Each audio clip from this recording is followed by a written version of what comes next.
Hey guys, so let's get into it. I've been thinking that maybe for the next multiplayer campaign I'm gonna try and go play the Ottoman Empire, because I feel like even though certainly they are pretty bad in many ways, though when you look at their starting position, like in theory they have bigger GDP than uh, wait, France and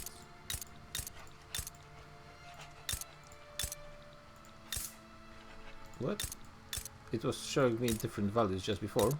Well, it's not as high as I thought, but it's about the Prussia's level. Of course, Prussia is going to have a giant boost from annexing all those German states, but in theory, Ottomans should gain a boost from annexing the Balkan Minors and Tripolitania. Though at the same time, all of those states would be pretty much 100% discriminated because there are no Turks there. Actually, let's just start the game and see how it looks inside. The segment of Europe. Great reform is needed. I get minus 33% prestige, minus 25% bureaucracy, minus 25% taxation capacity, plus 0.5 religious tax, which I'm not sure how much money is it in practical terms, and minus 40% conscripted battalions and all those Tanzimat journal entries. And if you were to look at those Tanzimat journal entries, which are pretty much the key, we have 20 years to get 4 of those entries done. If we finish that, we lose the prestige penalty, and I assume we also get some bonus. I'm not sure what will we get exactly from that, but if that runs out, I'm sure you stop being recognized and something else happens, I think. Maybe I should just let it run for the ticket, because for the time being Ottomans are major power and it seems like they will become a great power instantly, which is a bit confusing. Let's look at the Tanzimat. So since I am preparing, well, I'm not certain when the next 54 campaign is going to be in the first place, but I'm just thinking how viable they are in multiplayer. And the first issue is Egypt and Ottomans are probably going to be picked quite often by players, and the issue is they are very antagonistic from the start, because of course there's this journal, Reclaim Syria. Everyone everyone will get an opportunity to act against you as well. That's super nice. So you need to get Aleppo, Syria, Lebanon, Palestine, Transjordania, and Adana, which is, yeah, basically everything north of Sinai. That would be really nice for you, because that's a decent amount of population, except some of those. Actually, that's like what, 2 million people. Still, in this 10% more population, it would be always nice. But the thing is, Egypt will really not want to give up those territories, because there's iron, coal, more coal in Adana, and well, Sinai actually is not that relevant because it has a low population. But the issue is the basic industrial goods of iron and coal are pretty much unavailable everywhere else in Egypt. So if they want to have a chance of even doing some minor industrialization on their own, they have 12 iron. That's very little. They could, how easily they could get some basic, like just those very basics industrial goods in Ethiopia, in theory. There's some iron. I think there should be an easier way to check those. You see some kind of yeah, let's look at those iron mines and show potentials.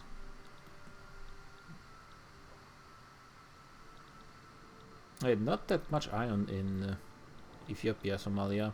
More further down to the south, but that would be not that easy. Yeah, I mean there is a decent. Oh yeah, you mean for Egypt? Yeah, that's actually also pretty nice because this state over here in Yemen is quite nice. Has a pretty decent population, and of course there's oil all over Arabia, so you want to get some of that in the future. And when it comes to coal, I'm not sure if I can check this because I don't have any coal mines currently, which is great news by the way for the future, but I don't see any over here.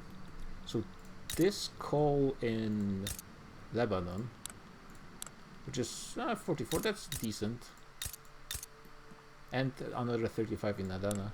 Is it a split state? Yeah, it is a split state with this over here, but this is worthless. 33k population. In theory 9 coal mines, but yeah, not worth much. So in theory Egypt could actually, could they trade for iron and coal? This is the issue. Early in the game there's going to be super few convoys. Everyone will be buying iron and coal from people anyways. It will be expensive for them to support those ports. Yes, I don't think it is actually viable for Egypt. They would have to join someone's customs union to function without access to those basic goods, pretty much, or just focus strictly on a very basic economy. But even then, that would be like, you need tools even for yeah, fertilizer for those. I think, yeah, you need tools for livestock farms, eventually engines, but that's actually a bit later in game. And of course the construction sectors require a ton of basic resources, and you want to have at least some of those, even if you are, as Egypt, you're playing as a low ambition, let's say, and you're willing to just part with all of this. You're just really gimping yourself unless you become basically someone's satellite. That would be tough for Egypt. The only way I could see Egypt parting with all those provinces is if they joined Ottoman customs union, but that's what the Ottomans were trying to do in our multiplayer game, and I don't really think that that was really an interesting proposition. That really ties you down to Ottomans a ton, and I don't think you really want to do that. Maybe join the British market would be an option. But yeah, the long story short is, in most cases you will have to fight Egypt for all of those provinces, probably, and because every great power gains instant interest in this region as soon as you start a war.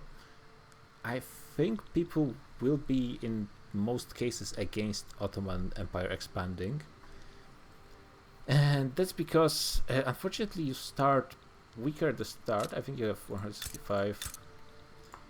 You have similar numbers to Austria, but at the same time you will be going behind in tech super quickly.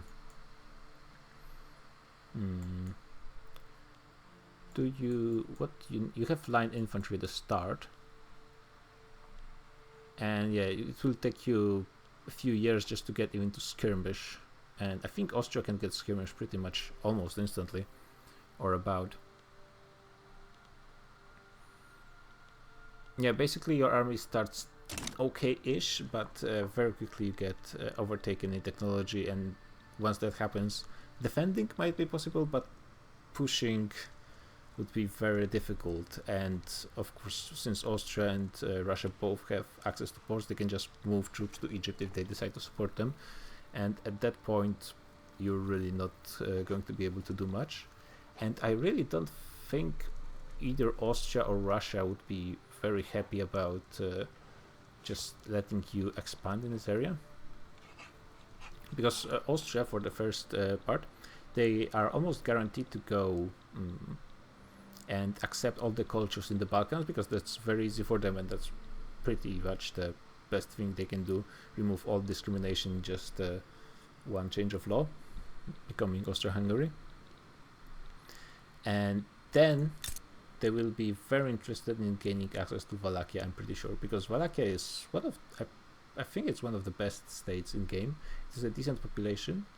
It has a decent amount of basic goods, sulfur, iron. Sulfur, especially for Austria, is very nice because they only have access to sulfur from Venetia, and they are at risk of losing it to Italy at some point.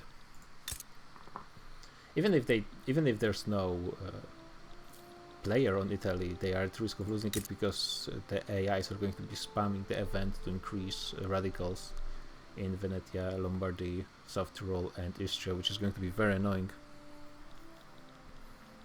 So yeah, Austria is almost certainly going to be eyeing up Wallachia. Serbia and Moldavia are also decent states. Also, there's a ton of oil later in the game. Wallachia also gives you access to one of the better oil companies, if I recall. So they have a huge interest, and Russia at the same time. While they might not be as interested, like of course they can go just for Wallachia themselves just as well. Though I don't think they really have a need for this. Russia has access to pretty much all trade goods in their territory somewhere at least. They have a way easier space to expand in Central Asia, but at the same time they just don't want you to grow more powerful. Because, for example, you have some population that could be decently easy to integrate. I think Azerbaijani could be accepted in the Turkish group, I think. Yeah, they would be pretty easy to get to accept. Georgians, I don't think would be as easy. North Caucasians would be pretty nice.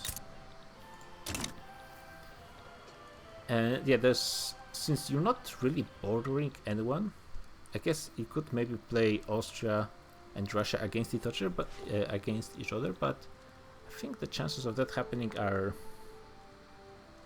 pretty rough, since in the first place I'm not sure if those two are going to be competing that much. They don't have very obvious for example, Germany and France are almost certain to fight over Alsace-Lorraine at some point. Austria and Italy will have a conflict over Venetia and Lombardy at some point. Well, Austria and Russia, maybe Austria if they need some space to expand. Russia is one possibility.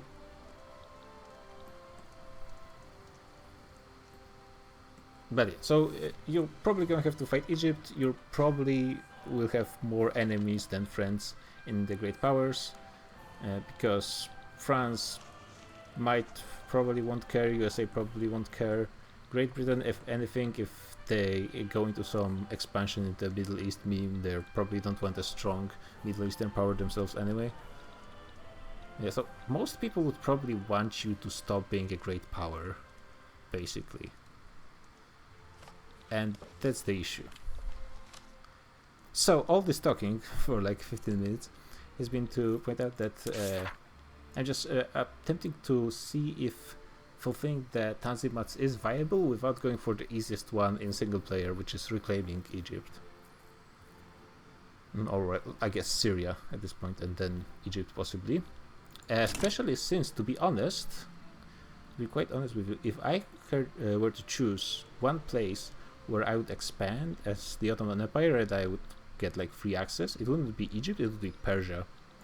Because while it doesn't have quite as big of a population as Egypt, I'm pretty sure. Yeah, it's 9 million in Egypt versus 6 in Persia. But the goods, the resources in Persia are just super good. Tabriz has pretty much everything. There's a bonus to wood in Mazandaran, also coal, iron. Pretty much everywhere is coal, iron, also lead, which you might be lacking sometimes, sulfur. It's like pretty much everything is here. And of course, later in the game you get a ton of oil, which is super useful. And of course, it's pretty easy to get them to be accepted population, because I think they're Middle Eastern. Yeah, Middle Eastern heritage, which is yeah, same as Turkish. So pretty easy to get them accepted. So if Persia is probably also going to be slotted like in big multiplayer games, because it's just it's one of those tags that speaks to people's imagination, and it's not even that much stronger than Afghanistan, to be honest. Like if you compare, Afghanistan has 4 million population, Persia has 6. But I guarantee you we're going to see Persia in most, like for example, what would be a good equivalent to Persia somewhere in less often placed places? South America just pretty much sucks in Victoria timeline, I think.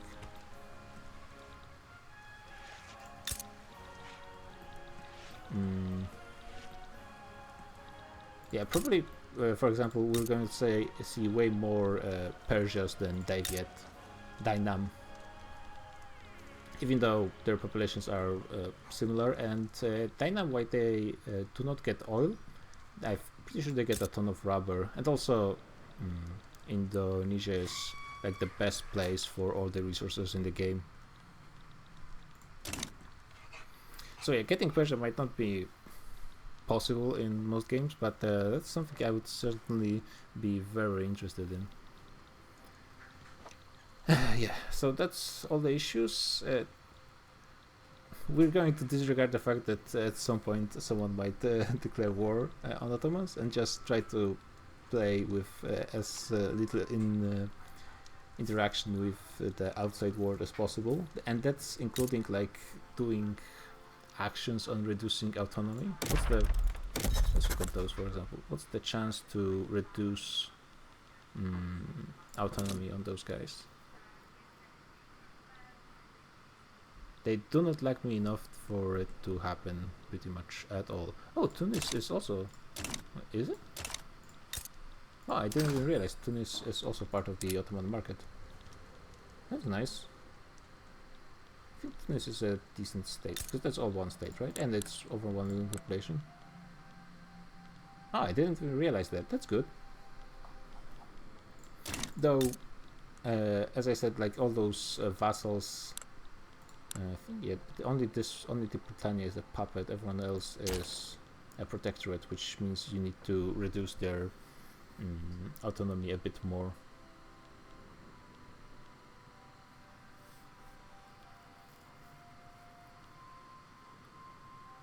Yeah, that's they are at you are at risk of losing them eventually, but that might not be such a bad thing as we'll see in the future. So that's one that's pretty much crossed out, and there's Tanzimat urbanization. At least 75% of all Ottoman states, those that are incorporated, need to have an urban center, which I think is built when you get 100 points of urbanization in. Yeah, you get 5 urbanization, for example, from logging camps. And I think it automatically expands every 100.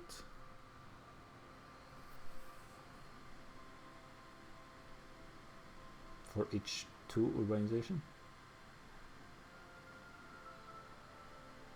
Yeah. Yeah, something is wrong with this tooltip.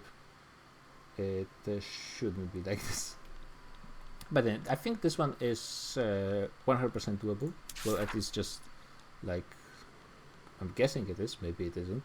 It's already half finished. Are there any unincorporated regions currently? That's an important question. I'm pretty sure there was a way to check it. Not sure in which.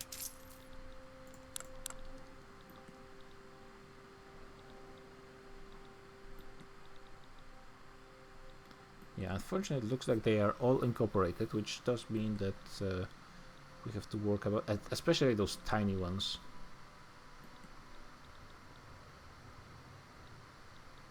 Like honestly, Ottoman Montenegro, Actually, it has 270k population. Probably not for long, looking at their current standard of living and GDP. Cars is also tiny population.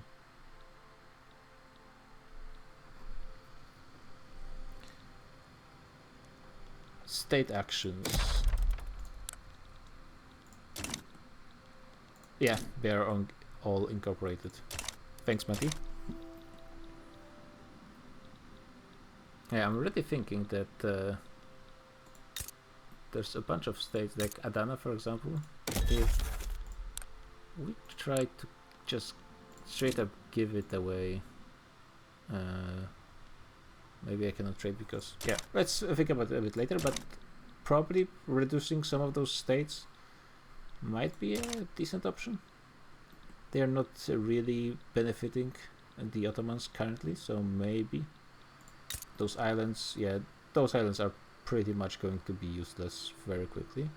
Though at the same time, you kind of want to keep the coastal regions just for the ports. And those are all coastal regions at least, so maybe just going all in on ports in those regions. How much urbanization does a port give? No, 5 urbanization. Okay, so that's something, and you get 5 maximum. It might be a good idea to invest in those tiny regions early. I'm thinking because at the same time, as I said, like if I'm playing the way that I'm assuming minimal interaction with other players, there's no guarantee, for example, that Russia will accept cars just for free, because they might realize what's going on, and well, they might just want to get rid of it themselves just as well, because even if you count it together, it's less than 200k population. It's not going to be really worth much of anything, and there's nothing there at the start. There's nothing to be discovered in cars as well. The bridge is a bit better because it at least has the Danube River, which is nice for its market access impact. Actually, let me see what the various bonuses are.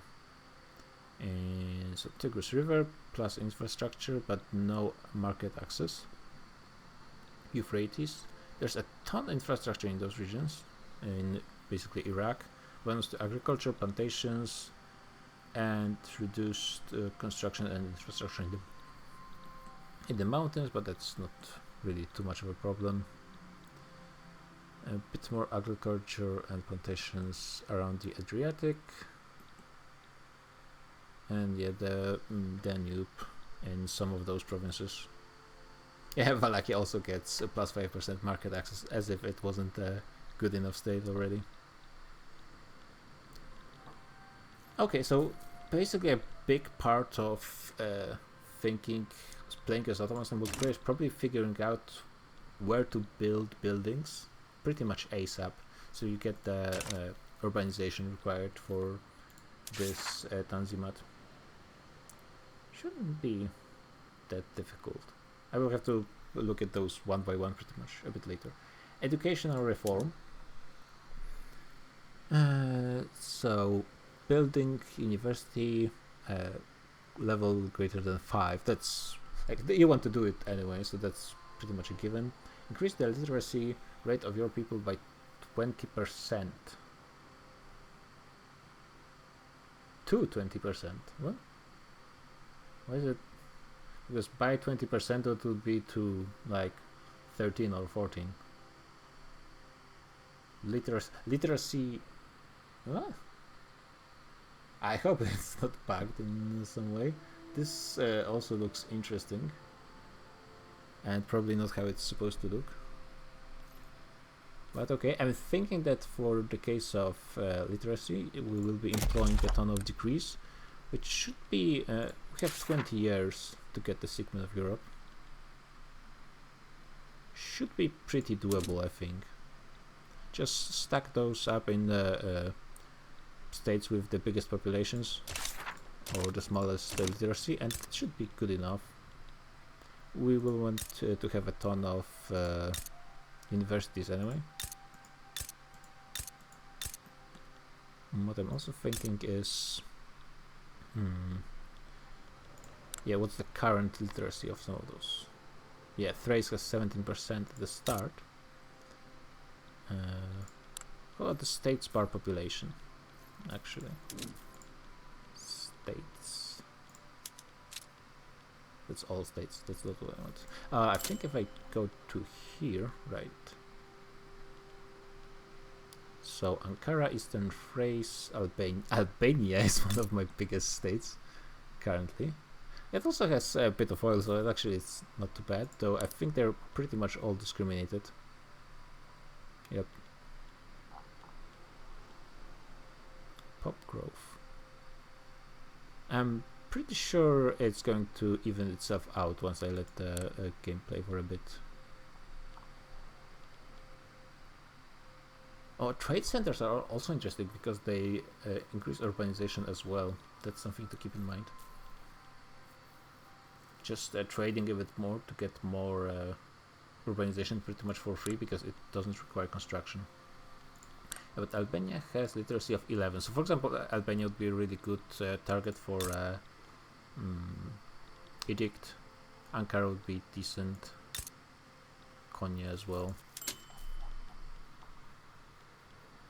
Thessaly, Hudavendigar. I'm not sure if that's how you pronounce it. Okay, so the vast majority of those populous states have very small literacy, at least close to average. Pretty much only Thrace is outside of this. Is there some place that has really small literacy with a decent population, where edict would be really effective? Doesn't seem like there is. I'm thinking that edicts alone should be enough. What are current laws for schools? No schools at all.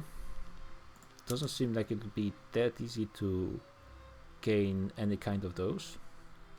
That being said, I want to limit the changes of laws to a minimum, because as you can see, there's pretty much no good laws for Ottomans at the start of the game.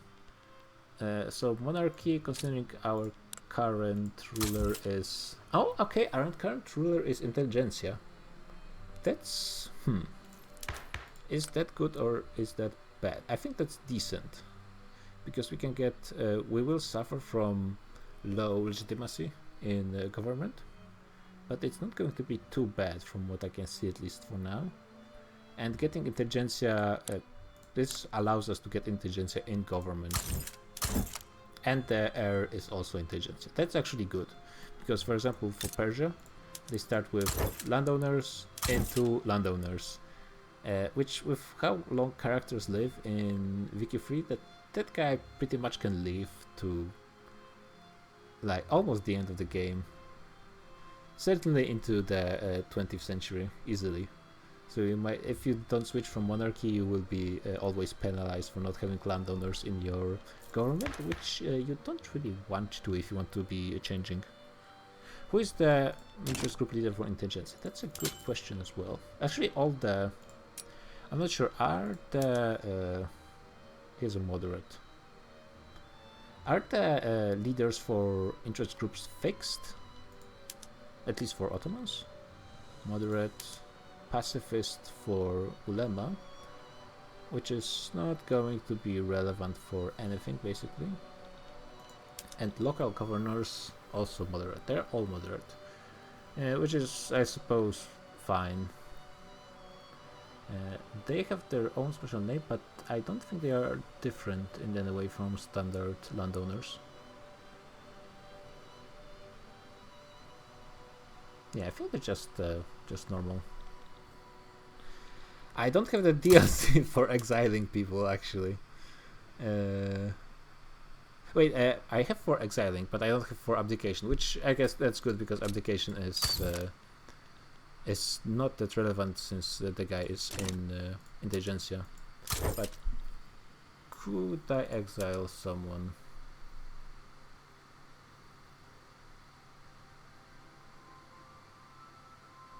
Wait, what? Yeah, they need to not be part of government. So if I kicked intelligentsia, for example, yeah.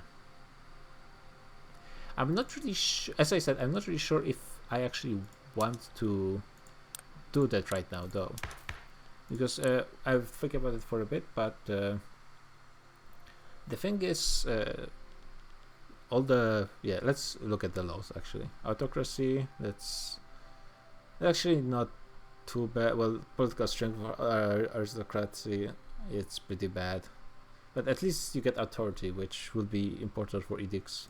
National supremacy, actually it's not that bad, because to accept a ton of pops, you need multiculturalism anyways. Everything basically in Europe is going to be discriminated pretty much no matter what. I'm not sure, are the people in Iraq currently discriminated? Yes, they are. Also because of religion as well, just to make things a bit worse. So I wouldn't worry that much about citizenship. State religion, I would remove that mostly to just weaken the church. Yeah, but intelligentsia supports a good amount of stuff I would want them to support anyways. Let's look at them. Yeah, culture laws, if it got to that. Public schools, separation of church, better bureaucrats. If it got to changing from autocracy or monarchy, that's also doable. Anti-slavery. I guess they do not support like the economy laws, which is something perhaps to go to. But at the same time, if anything, I would try to roll the dice on the landowners, because intelligentsia has 9%, and I want to minimize RNG. So like, yeah, so I'm not sure if I will be doing this in the first place, because I might get a good roll on the landowners and get maybe some decent economy laws. But at the same time, that's not really what I'm going for with this playthrough. Yeah, the intelligentsia, I assume, support also changing from serfdom, which is all pretty nice.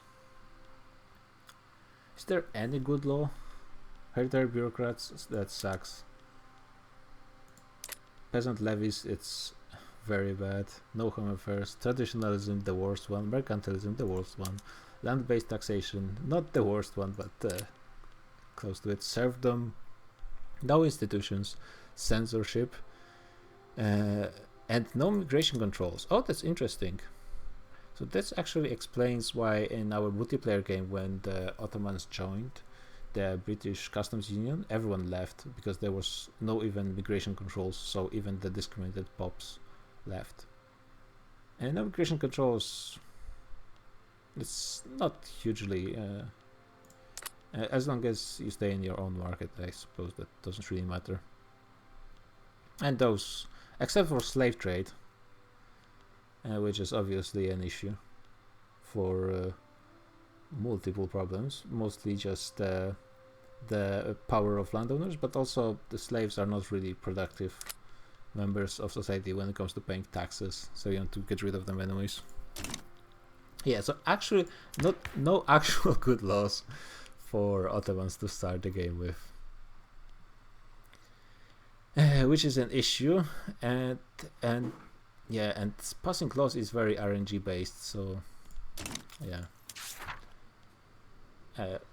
Basically, if it's impossible to get that literacy with edicts, that's going to be a problem, but I'm pretty sure it should be fairly doable within 20 years. Like, Persia can put edicts, literacy edicts on their entire country, and they can get to like 50%. And we only need 20, so that should be doable. I'm not sure why there's like increase the literacy rate of your people by 20% and has a literacy greater or equal to 20%. But I assume it should work, right? This is suppress separatism. Must be true for 15 total years. Highest Ottoman secession movement progress less than 50%, which is an issue Because this one is inherently based on RNG, unfortunately. So currently everyone is discriminated pretty much, except for the Turks, who are not even half of our population, to make things worse. Maybe it would be good to just rush some better citizenship laws to accept anyone, but at the same time you're not. Most Bashriki are Shia, I think, so they're not gonna be accepted. Maybe some, yeah, that's. It's not even. Are Kurds? Yeah, Kurds could be possibly accepted, I guess. Yeah, they look to be majority Sunni. Basically what I'm going to try to do is not increase. You have to manage your radicals, I think is the best thing that you could do, and that's. I think that this one is going to be rough in certain situations. And it's 15 total years, so if you get pretty much one secession movement. Wait, 15 total years. So I guess it's fine if you have like 5 years without secession, then 5 years with a secession movement progress over 50%, and then 10 years. So maybe you just want, if the worst case scenario, you want all the secession movements to fire up at the same time. We'll see how it goes during the game. Army modernization. The number of battalions has greater than or equal to 150, and that's already done, so that's good. Has researched Napoleonic warfare. Don't we have that already? No, but that's the next tech. That's easy. Just might as well leave it to the technology spread, to be honest. Yeah, this 33% that's going to start researching at the start of the game. There's actually no issue. Ottoman buildings. This one of these does not have input goods shortage, no organized training. I'm pretty sure we have no organized training currently everywhere. That's right. So we need general training, and that's the general staff tech. Which is a bit more annoying, but that's also. We have 20 years, that should be pretty easy, and we will want skirmishers pretty quickly anyways, just to be safe. Because without skirmishers, we won't be able to do anything with our army.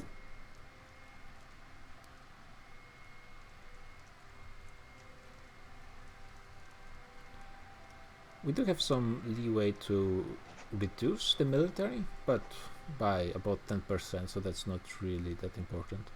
Less than 25% of eligible formations is so we want to change people from irregular infantry, which is actually the case for the majority of Ottoman army already. There's 10. No, there's actually this is not insignificant amount of irregulars. What are the generals, by the way? That's landowners, armed forces, landowners, this thing? Yeah, I guess. Okay, so I think the army should pretty much just pass itself with no issue.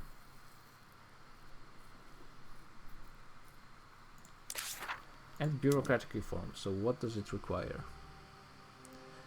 Does not have hereditary bureaucrats, land-based taxation, doesn't have consumption-based taxation, greater bureaucracy than 0, it's not about planetary bureaucracy deficit.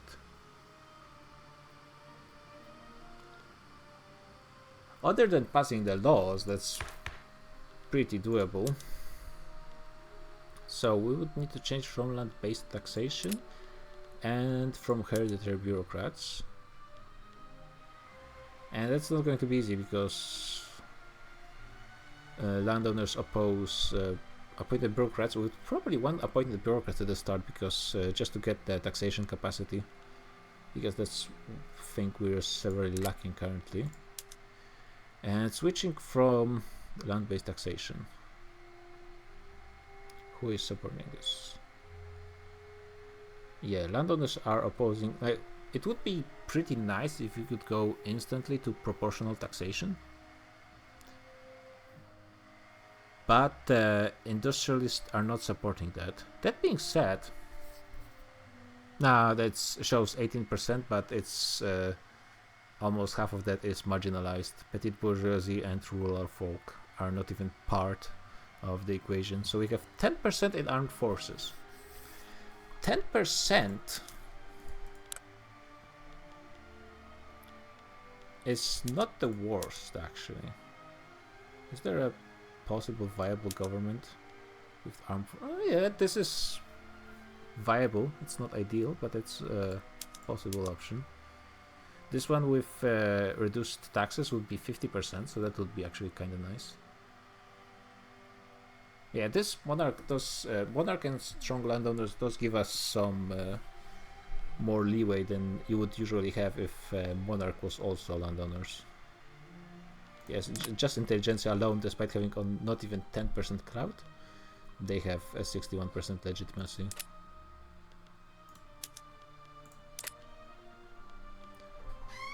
So yeah, that actually would have, if starting the game you instantly change your government, it would have significantly higher legitimacy, but at the same time you'd have to lower your taxes quite a bit to get to the higher bracket, so it's not actually worth it.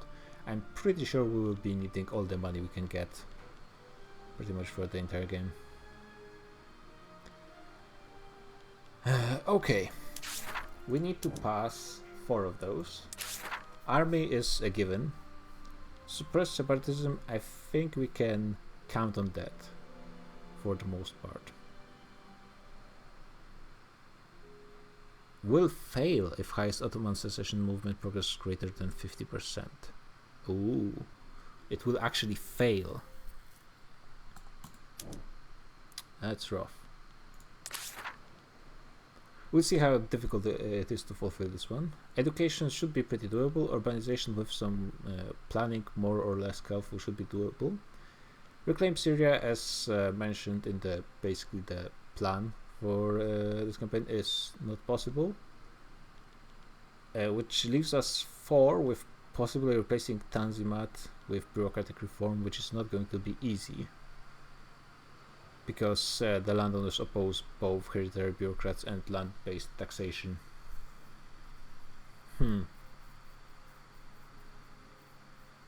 But at the same time, it's not impossible to do those two.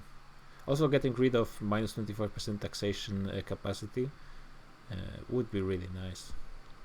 Yeah, let's try playing with assumption that we go for urbanization, educational reform, suppress separatism, and army modernization. Starting from top with urbanization, we have currently 32%, so that requires building buildings, and if we're building buildings, we're going to be focusing on construction. We could, in theory, I think, pretty reasonably go into iron frame. The question is, though, we need to choose the more cash effective method to get more construction and not necessarily care about better employment and stuff like that, or even the speed of construction, because we have 20 years. I'm pretty sure 20 years should be good enough. One thing I was thinking about that we could possibly do is give away, let's actually start researching something. Probably should focus on a society tax at the beginning, I assume.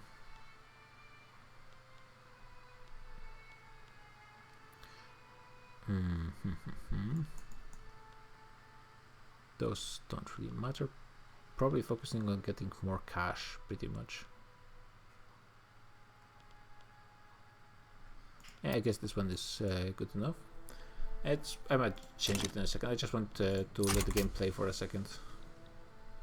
and see how things look.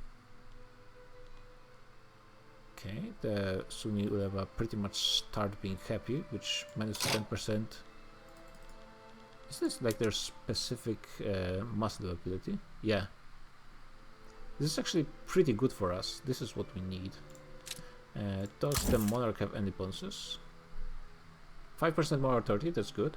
Minus 25% decree. Oh my god, do we have like super cheap decrees? Yeah, oh. This actually, This changes things, but at the same time, does any other edict help us other than more education? Enlistment effort, that's irrelevant. Greener campaigns, irrelevant. At least for our purposes. We don't really benefit that much from more throughput, because increasing our overall economy is nice, but that's a long-term goal. Don't really care about that. Assimilation and conversion is actually kind of useless. Conversion is kind of good if you do have the state religion and are oppressing people because of the state religion, but assimilation only works if you're already accepting someone. That's actually not really that useful, and also you cannot assimilate people in their homelands. Emergency relief, absolutely no reason. Violent suppression, Minus 50% state penalties from turmoil, plus 2% mortality per turmoil. So the reduction of state penalties might not be relevant, but at the same time increasing mortality will mean that more pops will die, and this will probably mean the pops that we are discriminating. So this might not be too bad actually. Road maintenance would probably be pretty nice, plus 10% construction efficiency, more infrastructure for some places. Especially since I assume for our economy building railroads is going to be very difficult. Not to mention, railways actually, we're not going to be getting it anytime soon. Maybe this would be a good thing to focus actually a bit more. Just not for the purpose of the Tanzimats, but you do need railways and increased infrastructure just for basic expansion of your economy. Or 10% more minting. How much we're making from minting? Almost nothing. I don't think we have any gold mines anywhere. No. So one more thing to check actually is we could increase some of those. I don't think I have basic education technology, no. It does increase, it does increase web education access just by itself. So this could be also an interesting first choice, because Mintic, though, modern sewage eventually will be nice, but at the same time you need all of those techs. You cannot, I don't think you can afford to go with the ahead of time penalty. Yeah, 11 years currently, that's maybe romanticism. Empirism would be a decent first choice.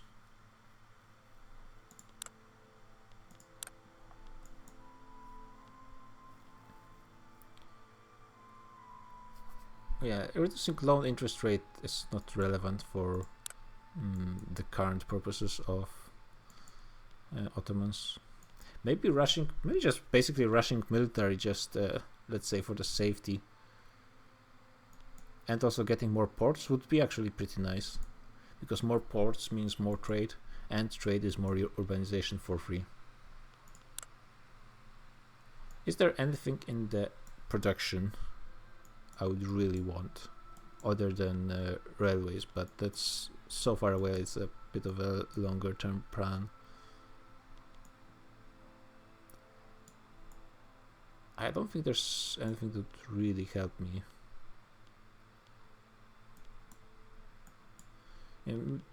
Increasing production on farms would be probably pretty good.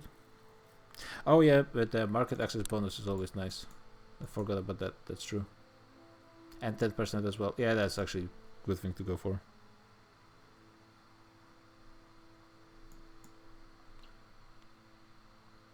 I'd probably go for like I'm not sure if you saw, Mati, but the edicts cost 65 for Ottomans. So I'm not really sure if I even need empirism for the education access, because passing the public schools is probably going to be impossible. But still, yeah, market access price is basically that's just good. And then I guess going a bit for military would be good, but we'll see how the things turn out. So let's plant those. Those are actually well, they are a bit relevant in that I want to see who I can trade with.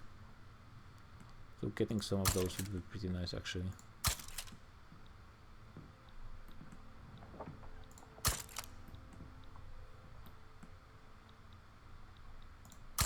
That should be good enough.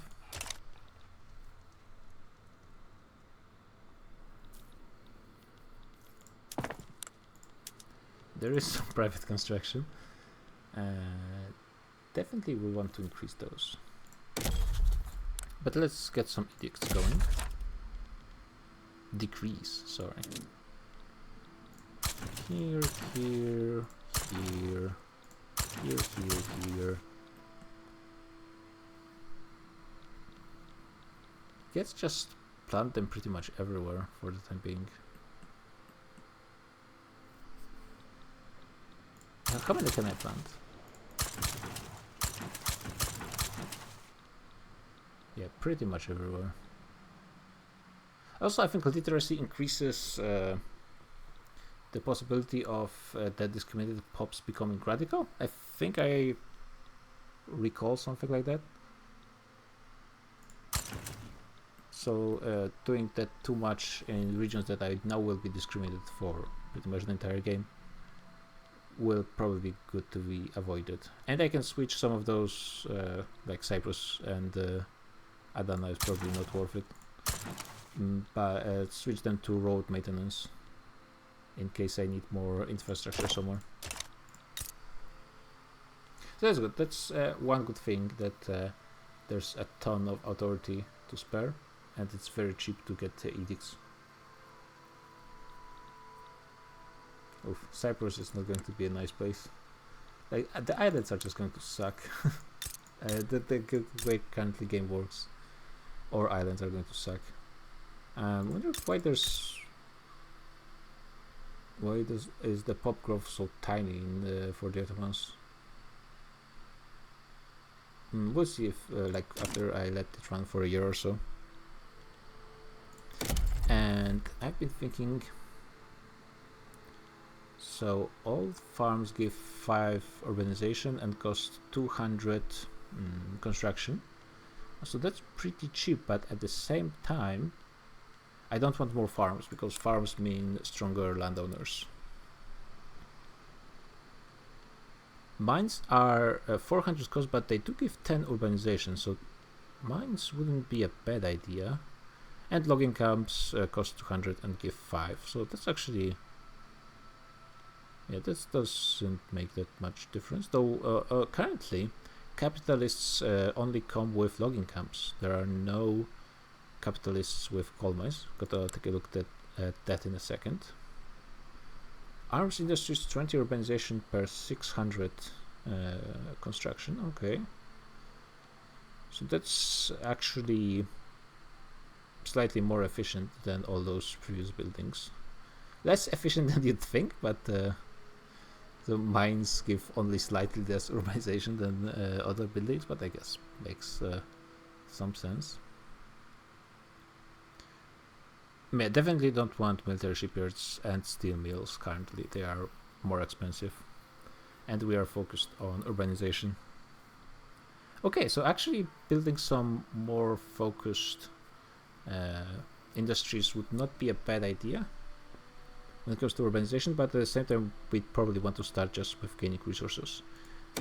One thing else I would want to check Yeah, construction sector is definitely worth it for urbanization as well. Government administration, it's actually 400 for 20. That's actually one of the best best amount of urbanization per construction. And we do need government administration just for taxation capacity, though at the same time I don't think it is going to be giving us money, but it might be worth it anyways. This is something to consider. And universities are at the same category as government administration, which is actually super nice. Yeah, super nice. Ports are actually pretty bad. Yeah, ports are terrible actually, which sucks because I'd probably want some ports to save those islands from starving pretty much without having any good jobs. But I don't think I can focus ports at the start with how things are looking.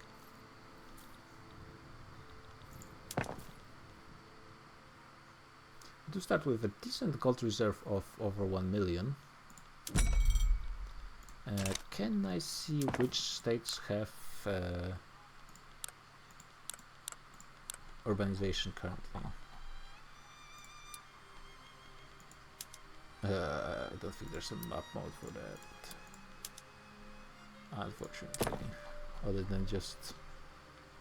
Is it just... Do I just need one urban center?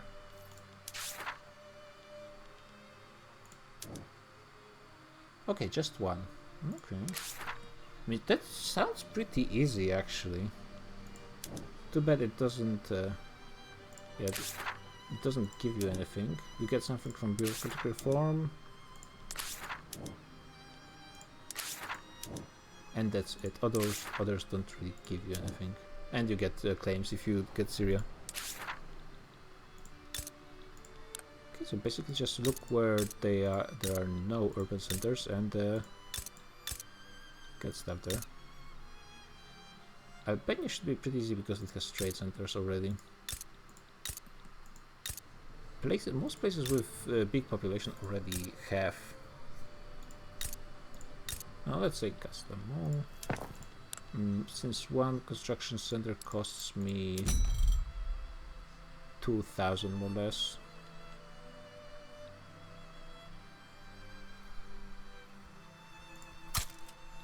Probably can afford to get, let's say, 3, and we'll see how it goes.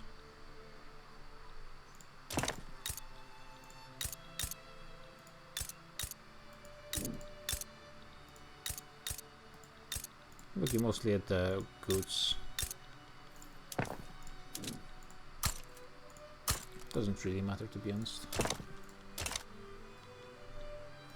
And okay, let's let it go for a second.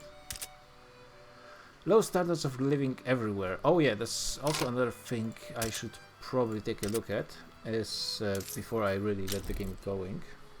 Oh yeah, I'm probably getting some consumption taxes instead of a few of those edicts. Forgot about that, and it's definitely better. Two of Cyprus, not really relevant. Which of those has the smallest population? 8. Okay, that's good, that's good. This one has surprisingly little. And maybe one more somewhere.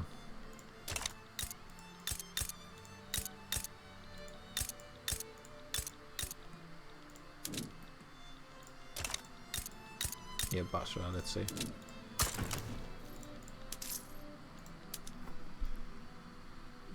Tobacco for sure. And then let's say luxury clothes.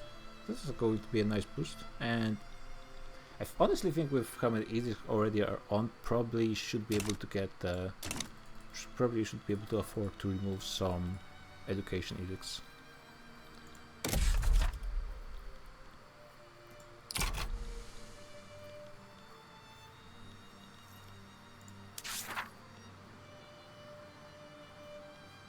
Yeah, honestly, maybe it's not going to be so bad. Like, the biggest problem might be actually to keep the separatism low enough. Yeah, because you can see that it's probably mostly from discrimination and also from standard of living that are apparently terrible everywhere.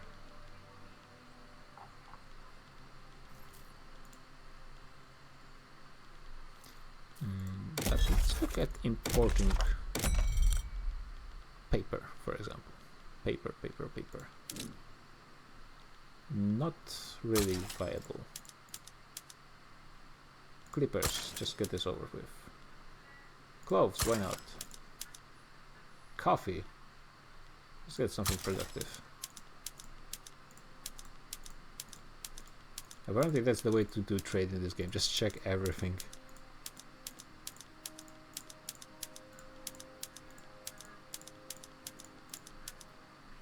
Hardwood, oh yeah, I need to actually take a closer look at some of those production methods. Didn't really look at those enough. Yeah, I need to pay attention because my administration is actually, bureaucracy is actually limited. Might be some decent. Yeah, probably should be exporting iron since I'm not using any iron for my own industry for the time being, construction.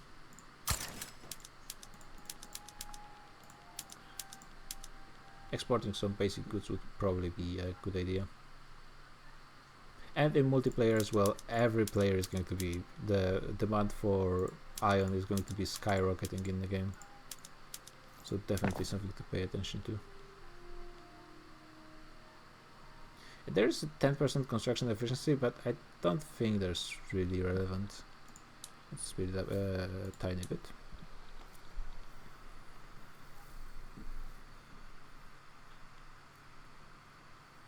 There's a problem. We have basically no construction, even construction sectors which we can't even saturate the construction of one building at a time. And of course the private construction gets the worst possible building in military shipyards that barely give any urbanization.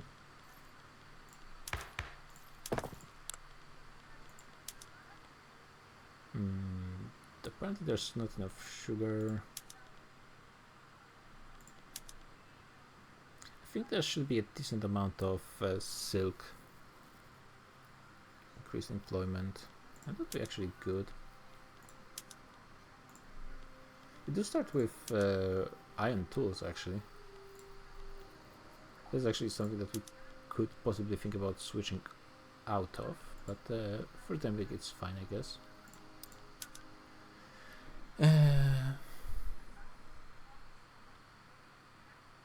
Should be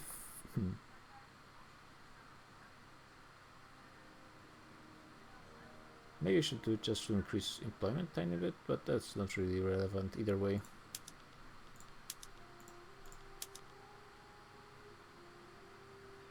Yeah, there's such small amounts of goods, shouldn't be too much of a change, and in case something happens that's easy to switch back to. What's the hardwood? Okay, there's not too much hardwood. AI loves to prioritize hardwood a ton. How's the tool production? It's okay.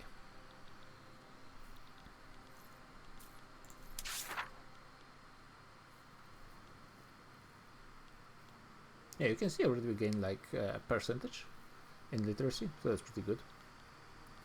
The question is, since that's something to probably need to change government right now. The question is, do I even try to go for something? Legacy slavery is an interesting proposition because nobody is against it, which is important. Even the landowners, surprisingly enough. Yeah, they like enough legacy slavery. So this might be the safest option. Right? Possibly, if I was actually playing in a multiplayer game, I would kick out local governors from the government, change their leading character, Oh yeah, this is a historical character, so this guy is fixed. He's going to be always moderate, I assume. Change that guy, exile him, and see who I get. Possibly getting someone who supports maybe some economical changes, or maybe even something more wild. With 50%, that pretty much guarantees an easy switch, but that's not what I'm trying to do. And it does look like landowners oppose pretty much. Also could go for landed voting. I don't think that's. I would lose a bit of authority.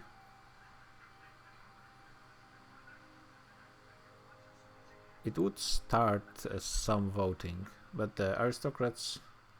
It would give some bonus to capitalists, but wouldn't change the bonus to aristocrats. Not sure if it's worth it to. It would also mean a bit more flexible government, but with king who supports intelligentsia, it might not even be that relevant, to be honest.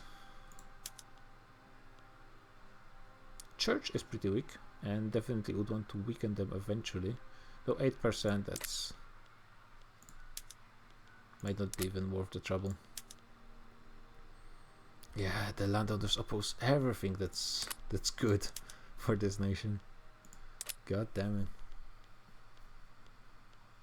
it. I think the safe choice of going into legacy slavery might be a good idea. And then switch government to just intelligentsia, so it's a bit higher legitimacy, and the intelligentsia is still in the government. Yeah, 8%, that's like not really likely that it's going to pass. I could also consider, instead of spending all of that authority all on edicts, suppressing or boosting some interest groups, but I'm not, like, in my experience it really wasn't that game changing for me.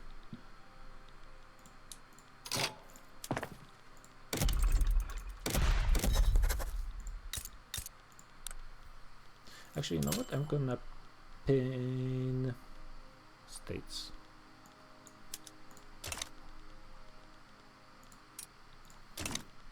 So I can see them by. Usually I don't really use that, but in this particular case, when I'm changing the urban sentence or the time, it's actually pretty nice. Yeah, I think I'm gonna just plant my universities in Trabzon. There's going to be eventually 5 universities pretty much in every state. Actually, it already has 45, maybe somewhere else. But I also want it in a place with a decent population, and preferably somewhere without discriminated pops. Yeah, Trabzon is fine, I guess. I need 5 in one state anyways. Probably want one more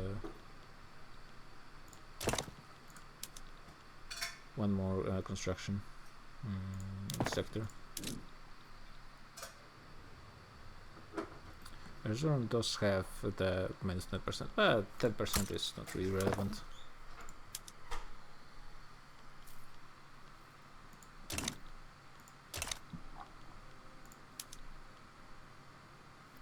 Honestly, I might consider removing the navy.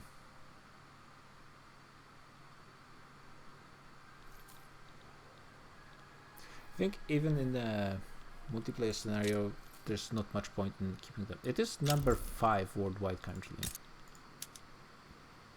Austria has pretty much no navy. Sicily's have no navy. Spain has no navy, wow. But yeah, France, of course, UK, it's not even worth checking. Even Russia has a stronger fleet. It does mean you have a bigger navy than Egypt, but at the same time, it's something to think about. how would like eventually, probably before Ottomans can really use their navy, they will probably need to build ships from better techs. So it's probably not going to be that relevant anyways. I guess that's something that might be changed depending on the situation in game, but I think as things are,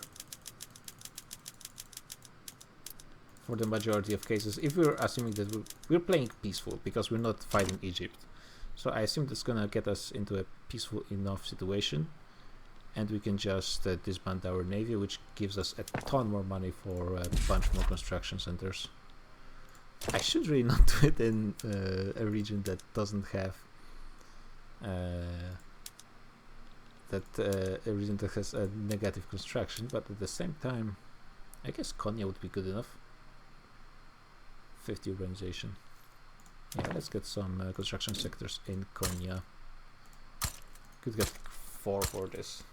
Yeah, pretty sure almost doubling construction is going to be worth more than a few ships that are not going to be helpful for the most part.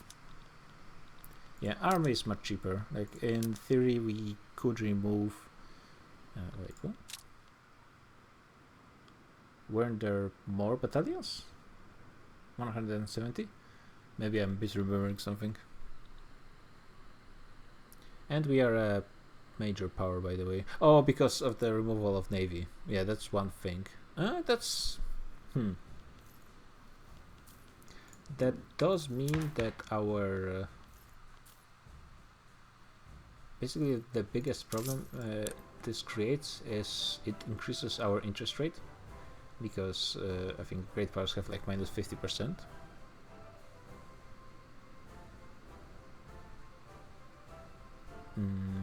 Let's see, influence irrelevant, declared interest irrelevant for us, maneuvers per diplomatic play irrelevant, loan interest rate kind of relevant, potential agitators kind of relevant. Can we in theory invite someone? No, we cannot invite pretty much everyone because we discriminate and everyone. Okay, that's not really relevant then. And they were losing all those interests. But almost doubling construction, man. That's hard to argue with. Actually, while I'm...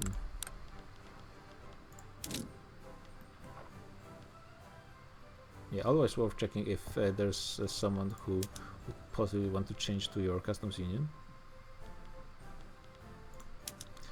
Definitely want those guys to like me more. Even Greece, to be honest. So ideally, you'd want to reduce autonomy without starting the war. But it might not be that easy.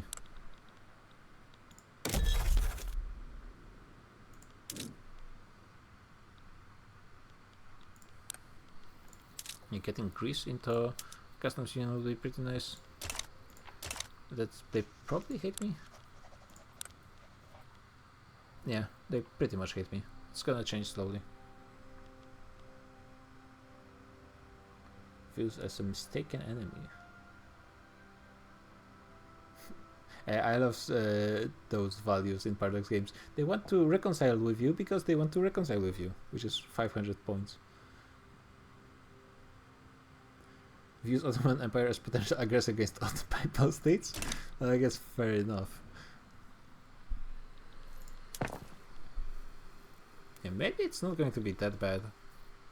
I was, based on the experience players had in our multiplayer game, maybe playing peaceful Ottomans is not going to be that bad, though maybe that's famous last words as well.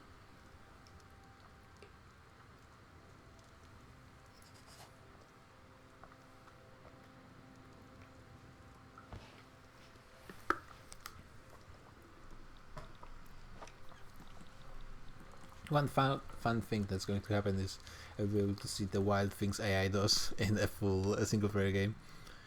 I think, did they change the latest patch? Oh no, the latest, they announced the patch but it didn't drop. They are removing the Terra Incognita from some islands in the area. So a debate. Can progress on one phase, but the intelligentsia will like me more. I think getting plus 10% success chance will be better. I don't like that intelligentsia is losing cloud. Pretty swiftly.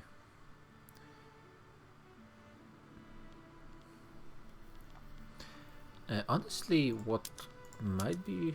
Yeah, no available generals. That was one option.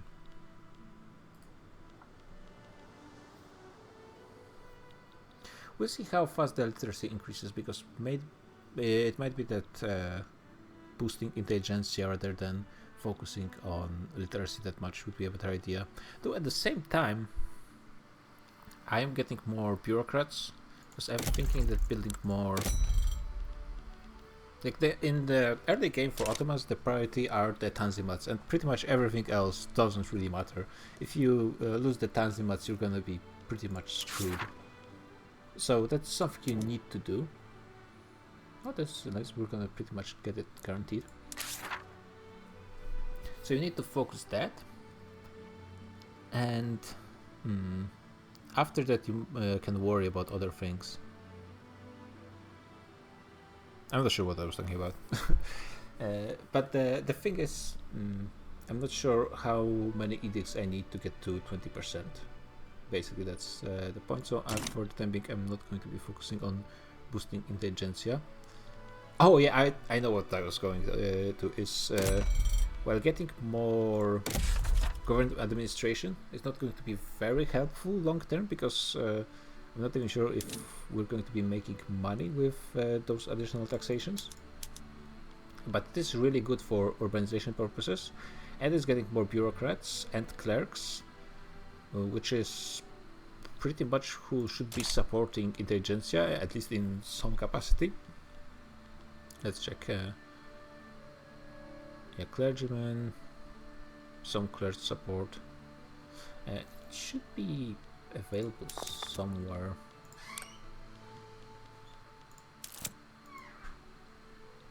Oh yeah, let's see, clerks. Petit bourgeoisie and intelligentsia. I mean, the vast majority. Another debate. It's actually, minus 15% enactment time is not bad, actually. Who bureaucrats support? Intelligentsia, vast majority. Yeah, so actually, instead of building up your academics, I assume intelligentsia, vast majority. There are no academics currently in the Ottoman Empire. Okay, never mind. Something happened.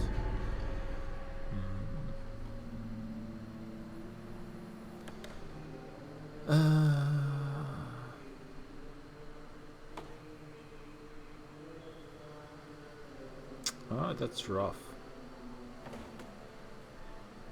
Actually.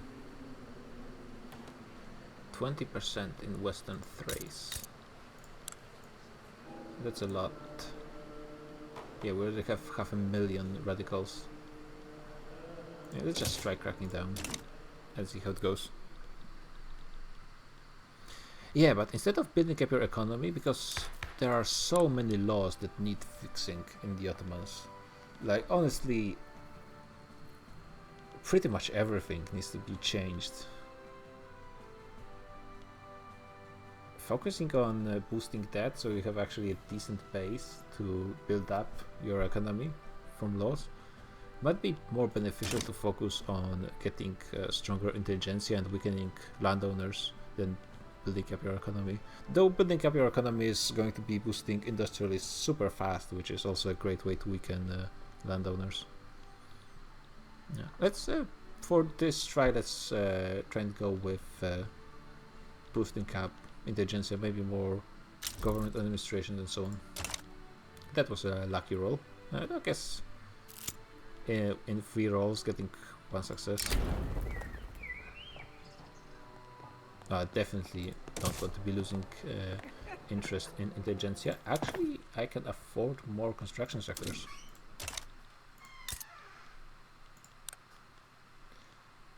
Yeah, there's still negative pop growth, in the Ottoman Empire, which is interesting. I'm pretty sure they have nowhere to immigrate out to. I definitely don't want to be gaining money, so a small deficit would be probably preferable.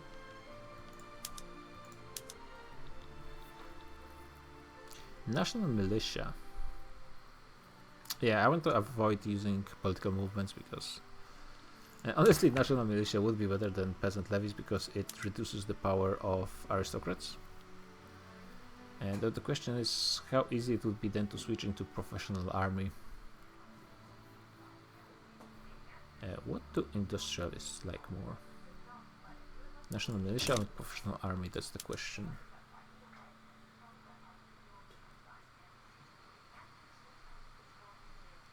Oh, this guy is jingoist, so actually that's the only reason they care.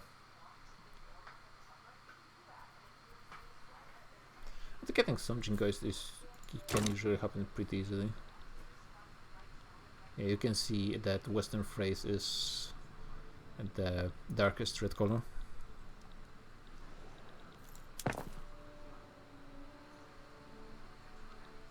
Yeah, otherwise we're doing okay-ish.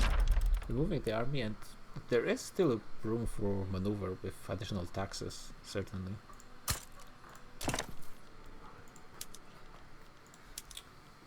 Yeah. So maybe doing the Tanzimat is not going to be that difficult, but at the same time, maybe waiting for 20 years is not a great idea. Okay, I'm getting some decent rolls for those events. But yeah, there's no stall chance because it's no one opposes legacy slavery. So this is actually, even with just 8% base chance to pass it, there's actually pretty good, I think, chance of getting it done eventually, which is huge because it reduces the slave bonus to landowners from 50% to 25%. There's going to be a decent hit to their power. Of course, there's still going to be serfdom.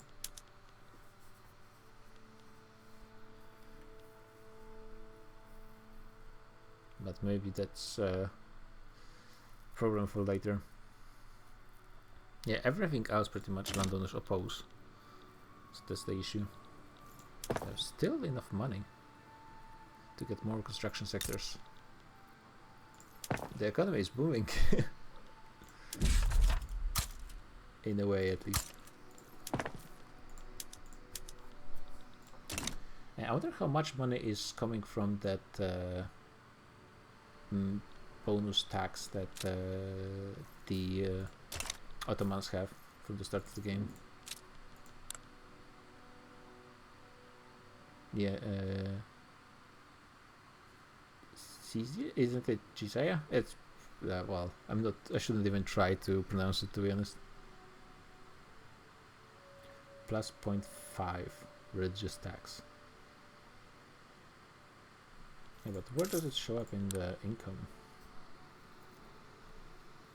Is it the poll tax?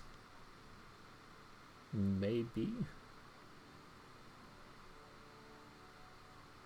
Oh, that's actually interesting. So only Tripolitania is giving us money.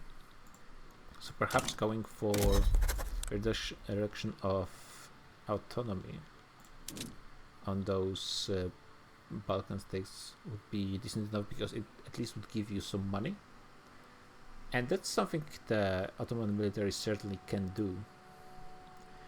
The question is, the nations themselves are not an issue. Even the infamy would be tiny, but at the same time the issue would be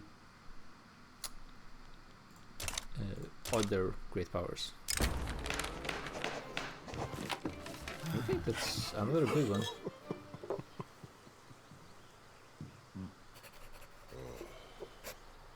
Actually, losing a bit of influence is not really relevant.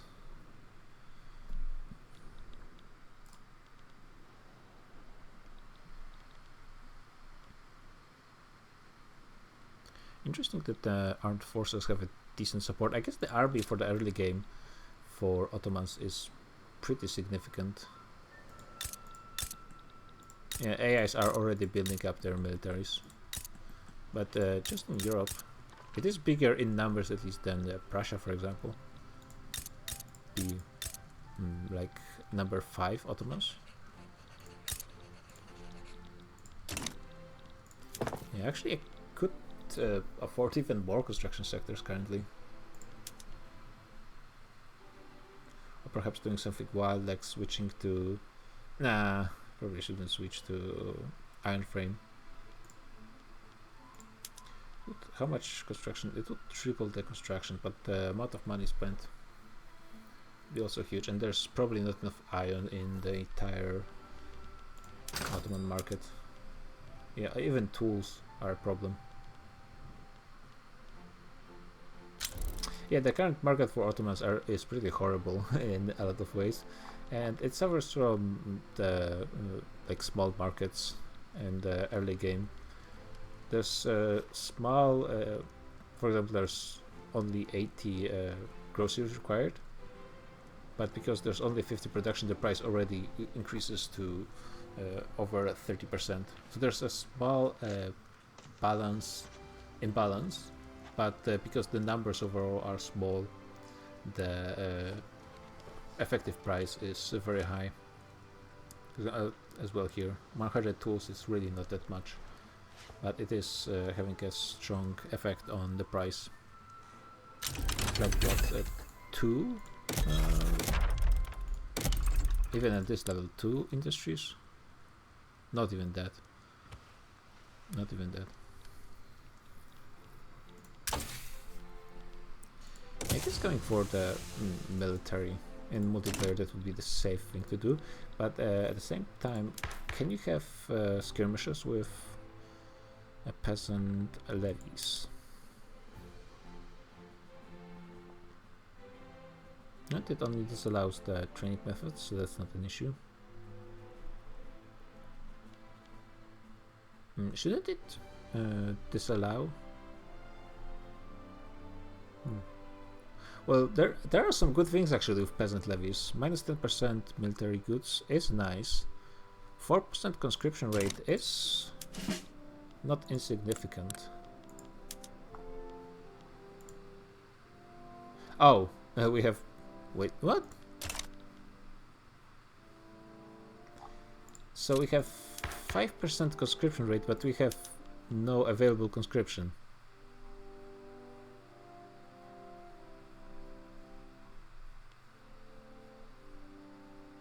Is it because the maybe I'm lacking some kind of technology? I don't think it should be an issue. It's a bit strange. Why can't I add any? Oh, because the... Oh yeah, the conscripts cannot be line. They can only be irregular infantry, which actually sucks a ton. Irregular infantry is not worth pretty much anything. Yeah, even basic line infantry is more than twice better than they are. Yeah, it looks like I will be getting that legacy slaver pretty easily. Yeah, I think it's safe to assume that it will be doable in a multiplayer game. Pretty much 90% of the cases. Still have money for more construction, damn.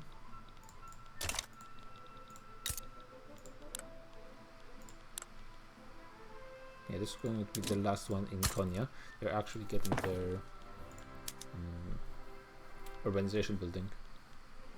At the same time, I'm building universities, so I'm spending more on government wages as well.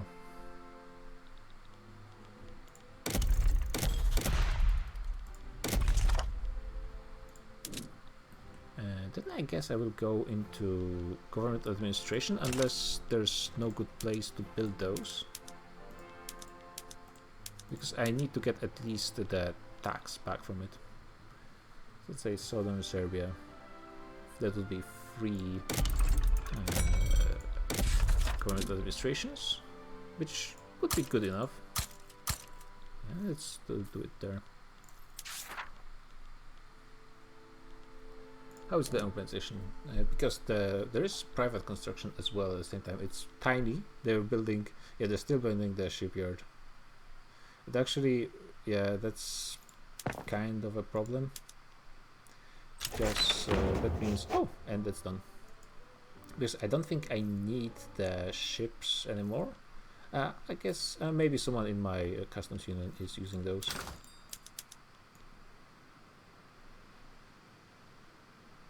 Yeah, there are no buy orders on military ships. So maybe I should try and start exporting them somewhere.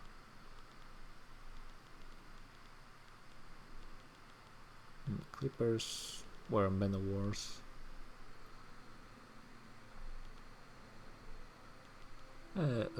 What?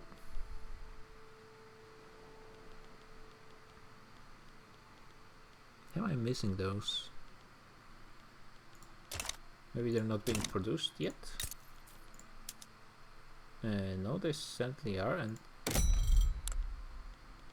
Clippers, men of wars. What? Oh, they are. Yeah, let's take to Russia. It costs administration, but at least it will mean that the private investment is not going to be totally worthless.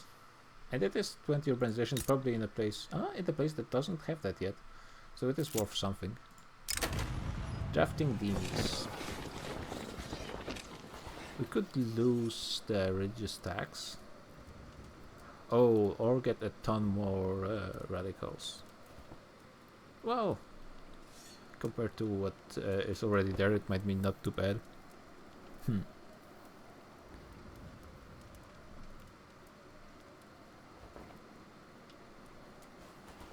Let's see how much money I lose if I get it removed.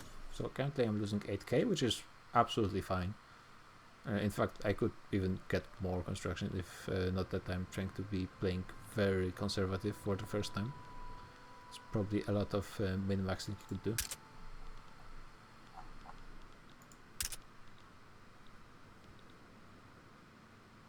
There doesn't seem... Oh, maybe it already went away when the event showed up?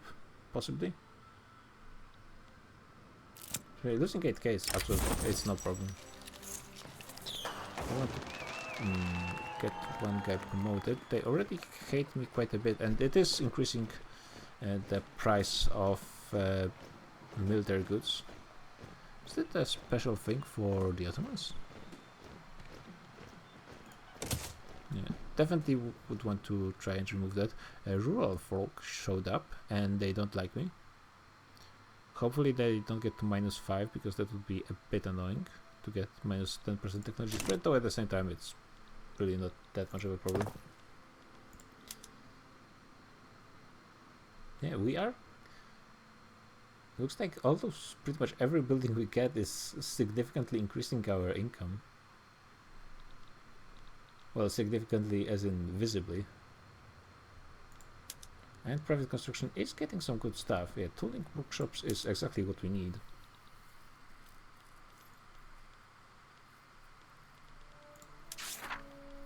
Yeah, currently looking at things, it does seem that just passing the Tanzimats without doing pretty much anything to interact with the outside world should be pretty doable. Like, we're already 15% literacy in only 4 years. But maybe there's some mid-maxing possible.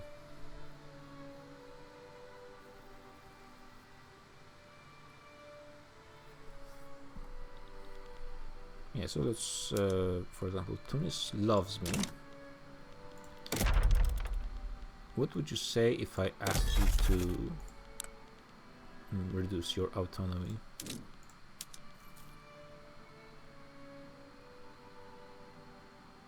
They are not even considering it for some reason. There's no chance of it of them just agreeing? What?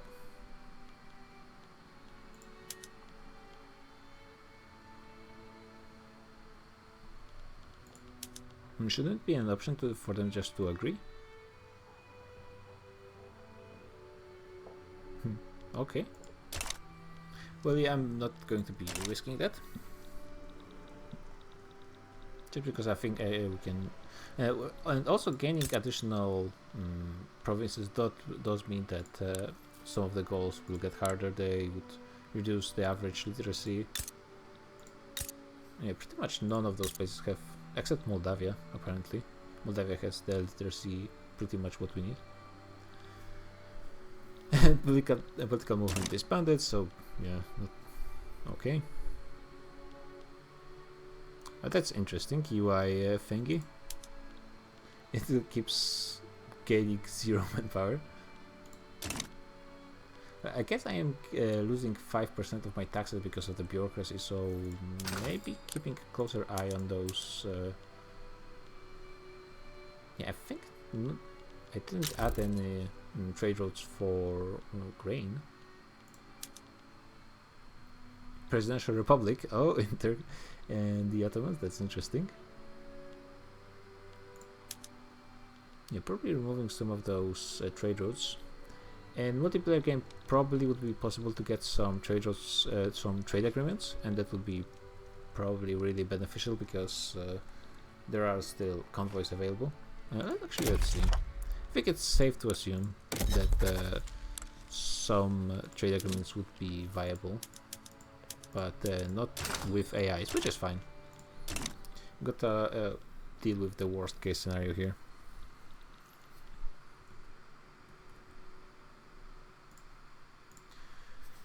Let's take a quick look if everything is actually working correctly, just in case.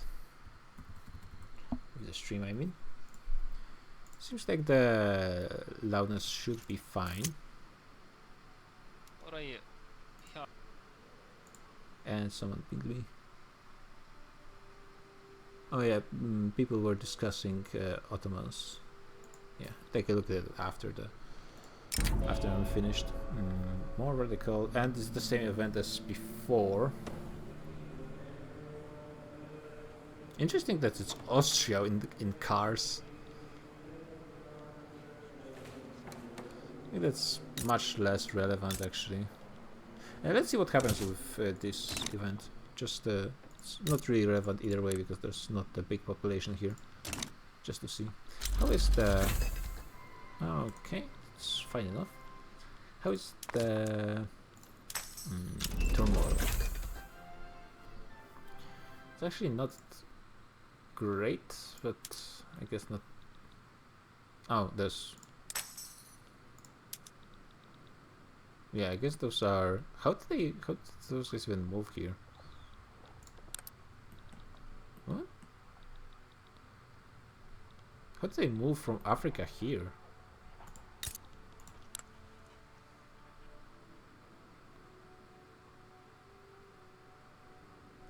What? I guess that's fine, since that means the that's not big enough. Yeah, the biggest turmoil out of relatively relevant pops is Sephardim, and they're probably pretty well spread out over the area. Yeah, and I don't think they have a tag to even start a secession. Armenian issues for Ottomans. Yeah, likely to escalate situation.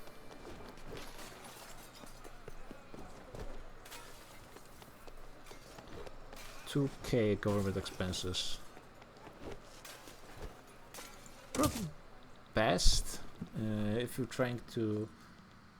Currently I'm mostly worried about the separatists because it is a bit of a chance.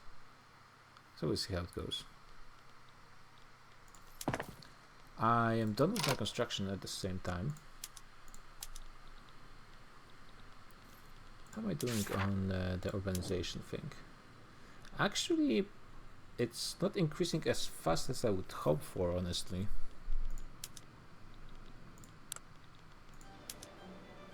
Southern Serbia should be getting this as soon as this is done. So the next one will be Erzurum, which should require 55. Do I just spam?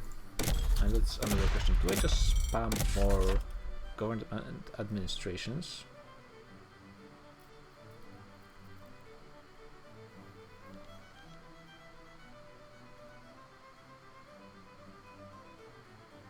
Should be additional 3.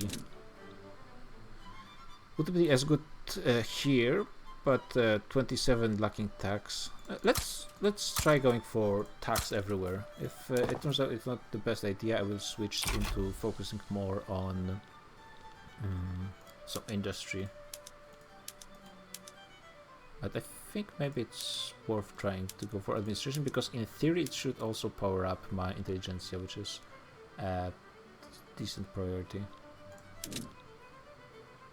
Yeah, over here it wouldn't be that great to get just pure more administration.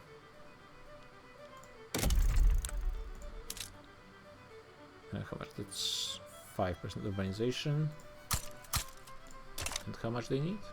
Currently they're getting 50, yeah, so that's good enough. Poor laws. I mean, to be honest, just for getting more loyalists, I wouldn't be inherently against that. Cars massacre. So it fired anyway, I think. 24 infamy in Anatolia. Yeah, the Ottomans are kinda quick to be doing their thing with the Armenians. I'm not sure, maybe they started early.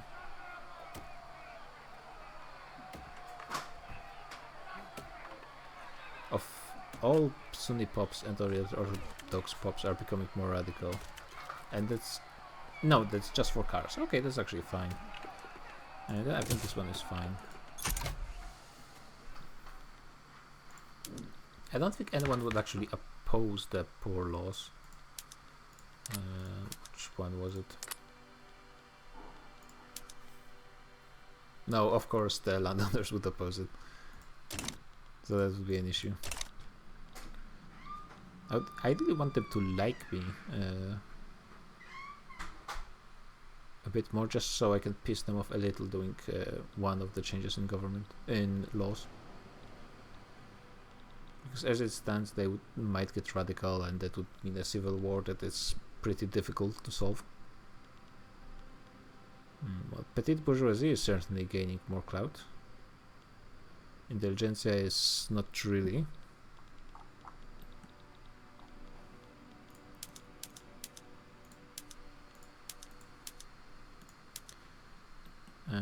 Okay, Diyarbakir. And they need 55.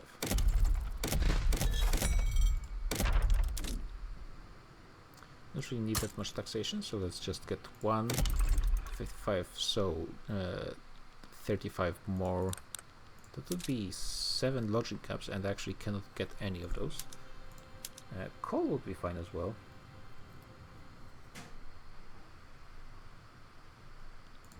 Eventually we'll need coal anyways. That's 40, 60, yeah, that's what I need, I think, right? Yep. Skopje also needs some more urbanization.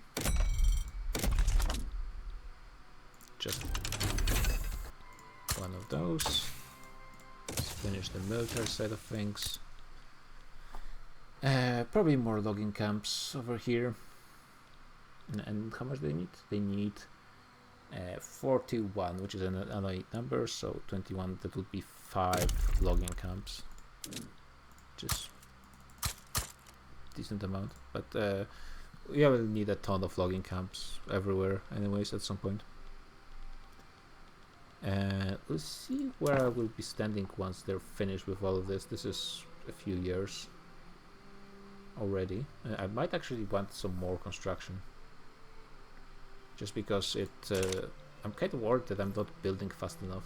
I'm being too conservative in my spending, because I have almost 1.5 million in reserve, and construction itself is actually urbanization as well. So let's say Baghdad, it needs 35. 3 construction sectors for the time being.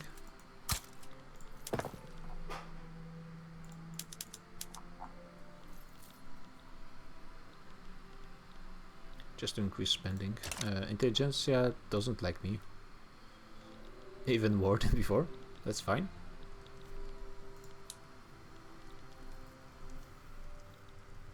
AI is. I think AI will only start doing crazy stuff once they get a bit of a power base. Currently, they're just doing pretty much what you expect them to do. I wonder how is the Prussia-Austria wars fixed in the current version of the game. When I was playing single player, just when 1.5 started, I was doing a lot of runs with Persia. The wars between Prussia and Austria were always ending in a stalemate. They just couldn't get the other side to surrender before they both ran out of war exhaustion. I guess got too much war exhaustion. Yeah, maybe I am being way too conservative with my construction. I am paying only for well, I am paying for 75% of construction. The AI loves shipyards. God knows why.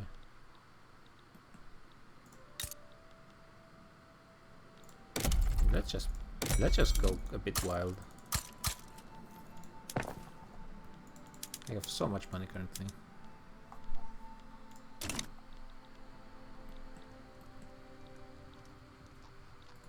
Yeah, all of those guys, all of my vassals like me as much as possible. And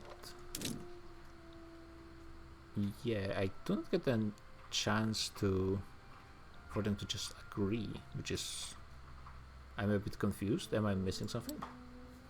Well, I cannot play it on myself. Great. Good thing to point out. Yeah. Actually, we are approaching. Yeah, literacy is looking good. We are only missing 2.4%, and we are 7 years in. But maybe I'm being a bit too slow on construction. Well, I got 20 percentage points from the beginning of the game, and yeah, we have more than half the time. We are increasing speed with more construction as the time goes on. It should be pretty doable.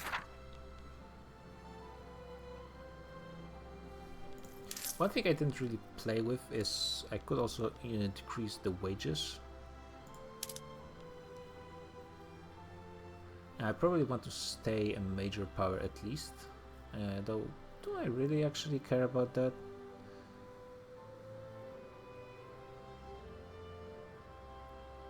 I don't think I actually care about that anyway.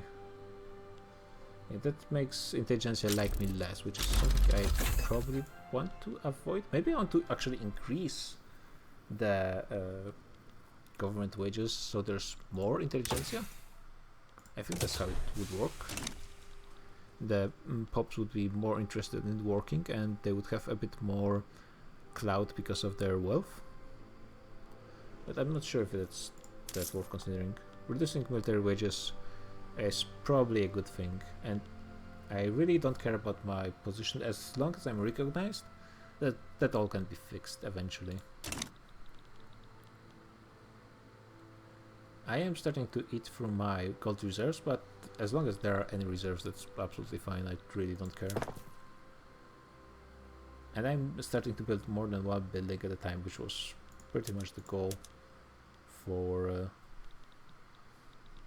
for the construction. Is not a ton, but it seems to be doing the job for the time being. Also, apparently a ton of my standards of living got fixed over time.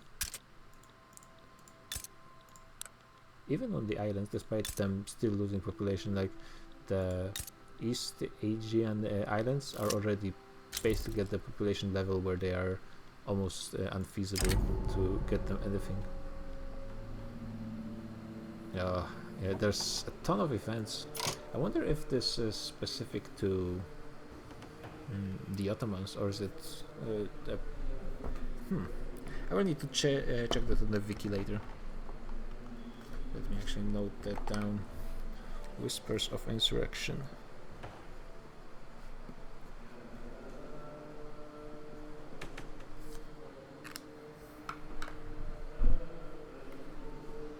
Yeah, and let's see what happens when I let the Sunnis do something. And there is the war between Prussia and Austria. Let's see if either one of those is going to be able to do something with it.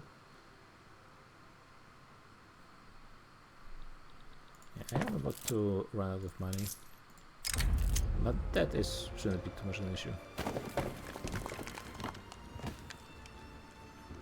Probably should. Actually, that is not really relevant either way. Oh yeah, this is what happens. So let's see. Oh yeah, so I really don't want that because paying more money, it's more radical. Yeah, probably want to avoid it. Good to know.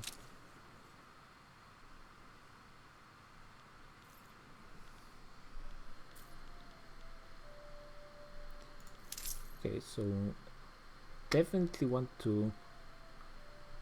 Oh yeah, look at that. It's 0.7 land tax. Maybe it would be good to keep the religious tax as well. So actually, I could just get some more consumption taxes. See, this seem to be doing pretty well on literacy. Those guys should, yeah, those guys are doing absolutely fine.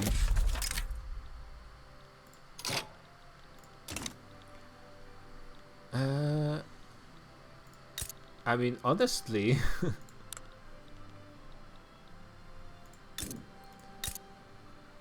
I wouldn't give up. If ideally, if I could in an actual multiplayer game, I would give out Adana if I'm not going for any conflict with Egypt, because it's worthless. It's gonna get only worse as the time goes on.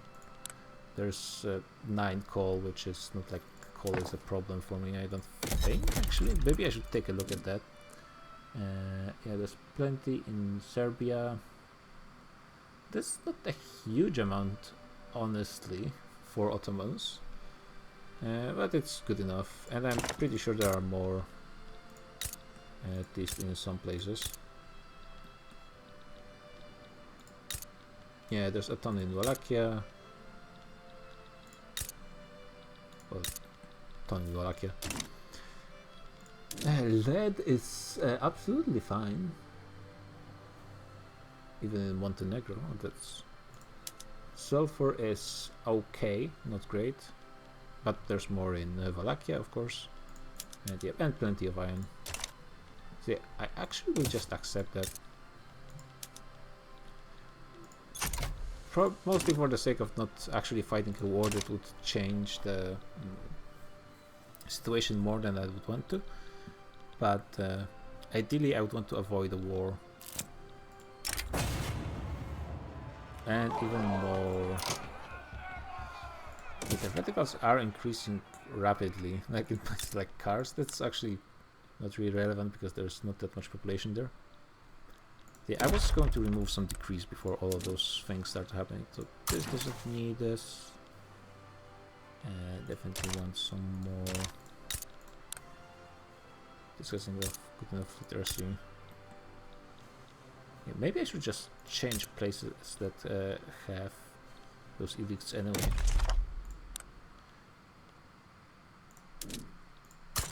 So it does seem that everywhere I actually put those, it's good enough already. Let's get one on services and one on luxury furniture. I've done quite a bit with those. And let's look at literacy. Yeah, the problem is in those places there's not that many pops living in the first place. Thessaly would be a good target actually. But I kinda glanced over.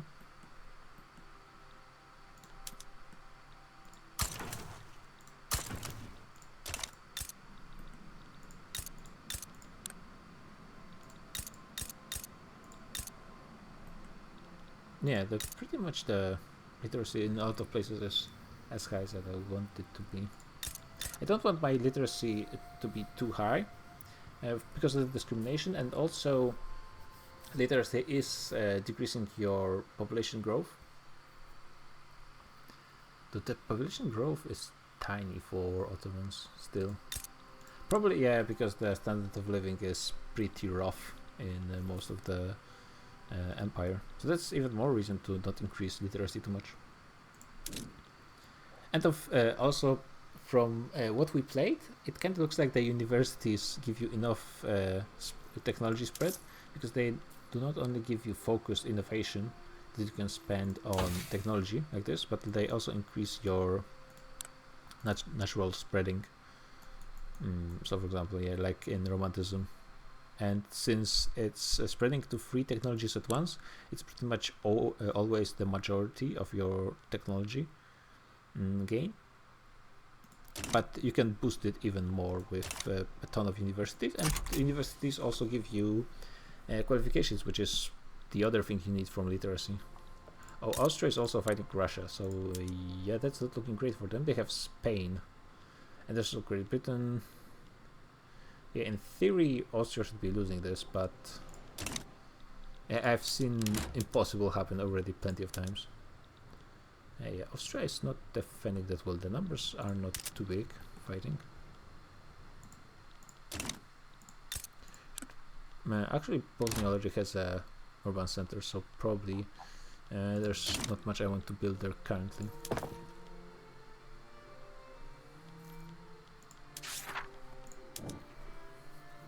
Oh, there's an issue with the university actually.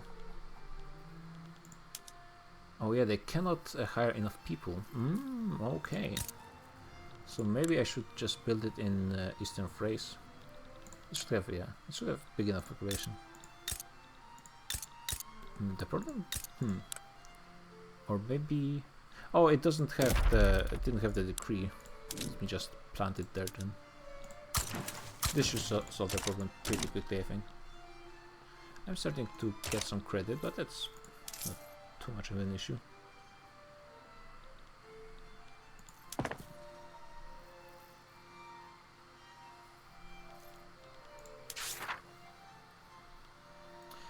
Should I look into getting some changes in laws? The Londons oppose pretty much everything still.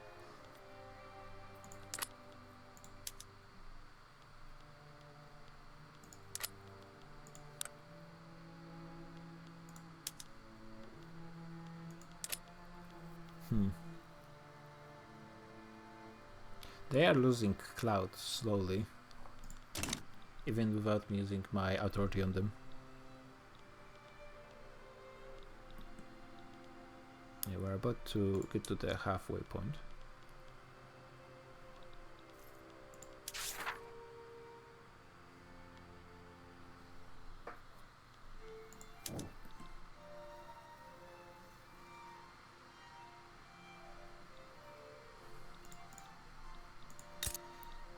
Oh yeah, that would be a really good movement to fire in an actual game. But yeah, I'm not going to be using that one in here. Is the... I think that there should be able to be hiring more people. The aristocrats are satisfied with their employment in subsistence farming. Of course. They are gaining some. Let's say increase wages.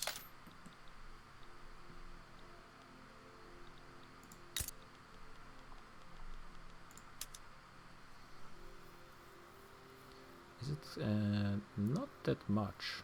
The aristocrats are still satisfied with their current positions. And they are the people who qualify for academics.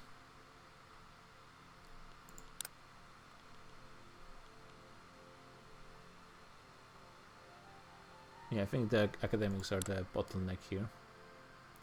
I might have to build a university someplace else. Yeah, I cannot afford to keep the wages up like this. I should probably slow down the construction, to be honest.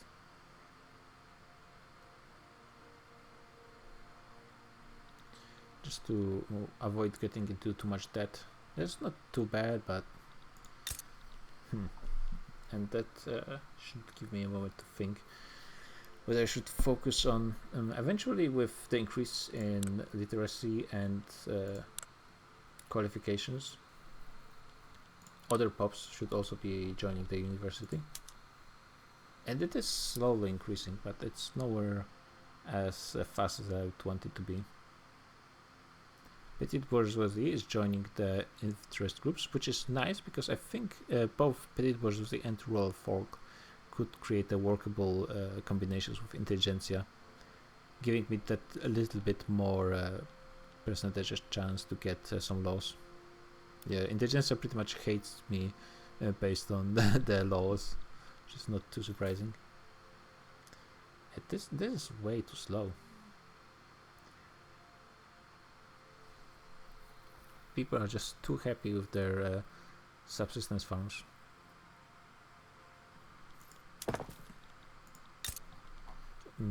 Maybe I could try and yeah, actually what I could do, if I build any farm in here, that would mean that pops will be kicked out and the prices should go lower of all the stuff. Let's try building some stuff in Trabzon. I think, technically speaking, would be the best option would be to just build the university someplace else, but let's do some experimenting. Like a few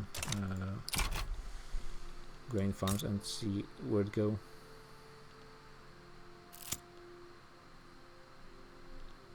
It does seem like the people are moving from other plantations to universities, which is what I kind of want to happen.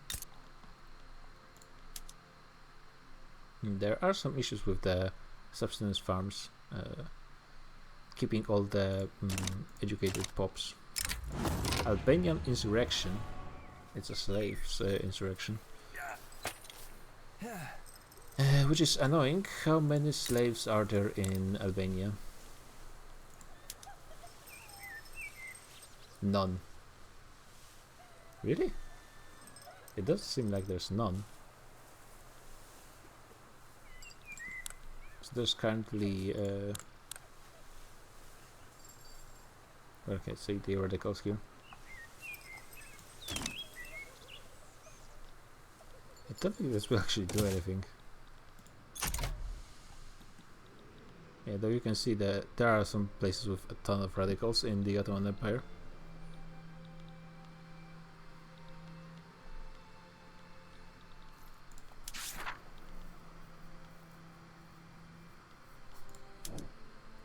Okay, the urbanization is almost done.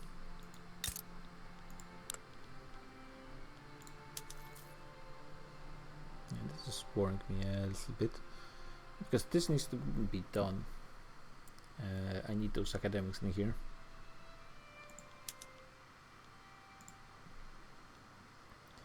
Maybe lower the prices of paper, I guess. That would allow higher wages, I suppose. Now, I'm already paying the wages. It's covered by the building, never mind. That shouldn't be relevant at all.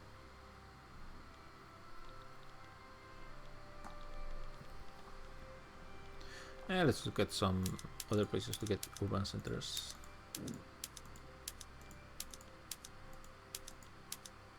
Mosul. Pretty much not a lot of stuff that's available. I could get some sulfur mines, but at the same time I don't really want to because I'm not using the sulfur, I don't think, in my market pretty much at all. Yeah, there's no usage of sulfur. Wallachia is only doing a little bit. I guess I could. The urbanization bonus happens no matter no matter how much employment there is in the building. Yeah, actually, I'm just gonna skip this state. I don't think it's worth it to invest there. Basra has 20 urbanization and also is not great. Macedonia is, yeah, they should be pretty much done. Yeah, probably best to focus on those guys. Do they need more tax? No. So I need to get them, I guess I can just get them 6 logging camps, that's going to be it.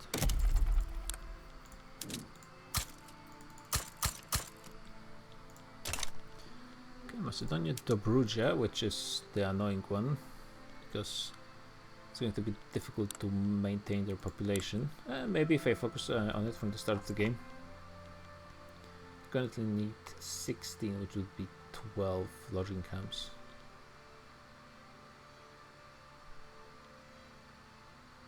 Yeah, I guess I can just get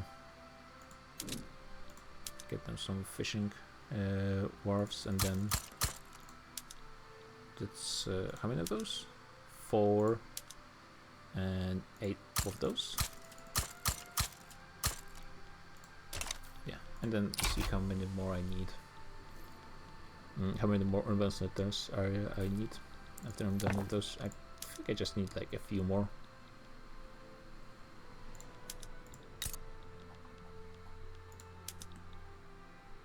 Yeah, maybe I need to just plant the edict a bit faster in the place where I have my university, just so I get the population there. So at this point, maybe I should just switch to general training and see how I'm doing on production for military goods. I just get the tax, whatever. Go general training. I guess I want cargo ports, and that requires only small arms, and I think that's I need to fulfill this requirement for my army modernization.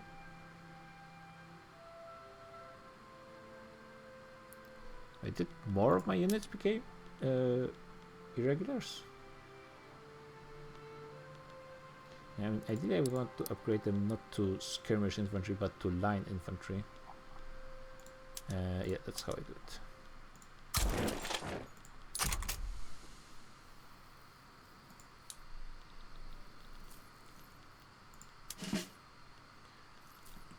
Okay, what more do I need? Do I need more of those? Hassa Ordus.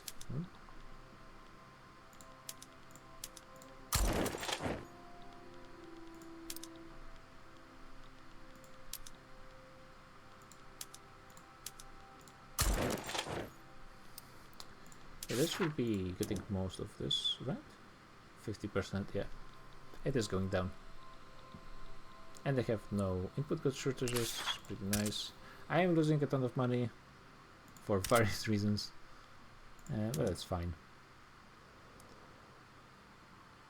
Literacy of your people by 20%. Why is it? Does that mean I need to increase it for the Turks exclusively? I kind of assume that both of those are going to be fired at the same time, but it looks like it's not the case.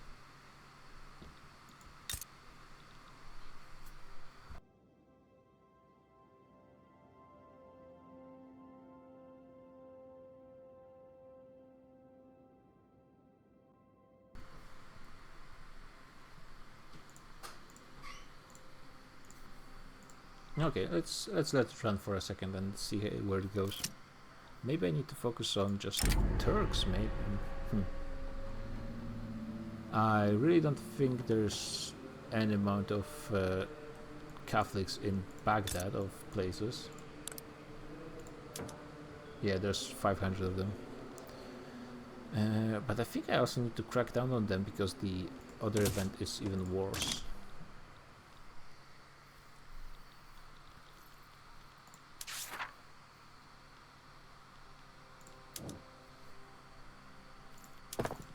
Yeah, construction of those logging camps is going to be taking a while.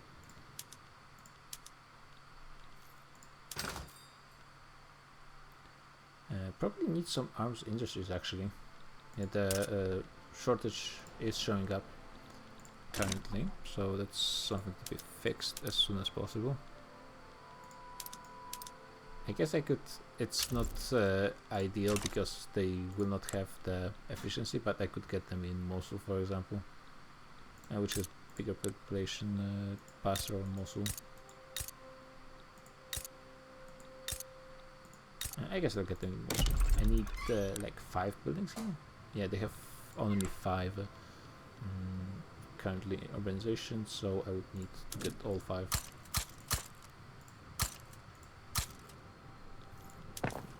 Not ideal, but let's see how it goes.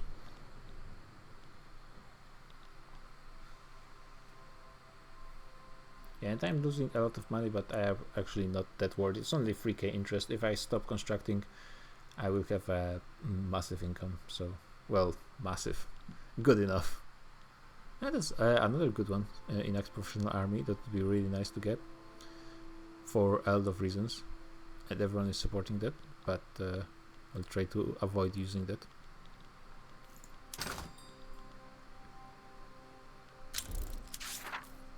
Egypt is going to be fighting France.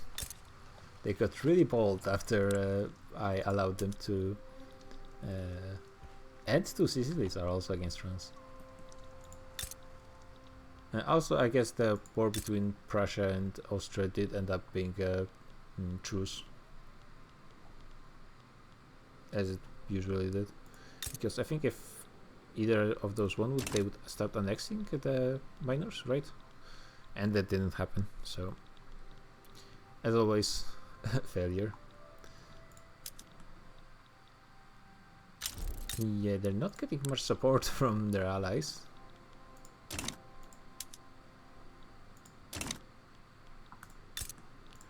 I don't think they have a navy that would be any issue for France. Though for AI, of course, that's always a question how well they will be able to defend themselves. You never know. Okay, 70% urbanization, which is less than I would hope for. Looks like I cannot really avoid building stuff in states that I really wouldn't want to, in most cases. Yeah, like the Ottoman Montenegro. I guess Dobruja is not too bad if I get there early enough. Yeah, I'm actually already building stuff there. I think I might be missing one more state once I'm finished with those. We'll see. I'm progressively losing more money, which is a bit worrisome. I could just start importing stuff because I have a ton of administration from all those administration centers built mostly for taxation, but that's good enough. Oil. I guess I could just get more guns for the time being. That will reduce my costs. Also paper. Actually, no one has enough paper. What else am I spending my money on? Oh yeah, army modernization is completed. So in theory I could switch back to irregulars, but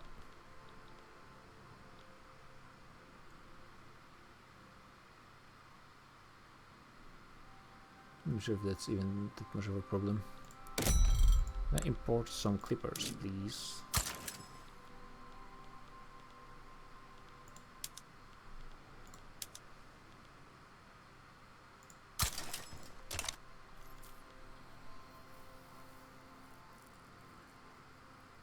Oh yeah, it's also that private construction is doesn't have enough funds for anything, so I'm paying for the entire construction sector.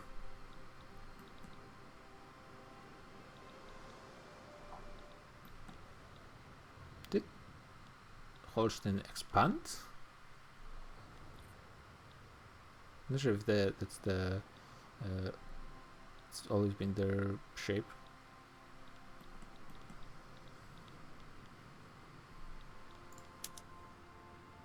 They're getting class wars in Trabzon, which is not helping my plan to get more urban centers.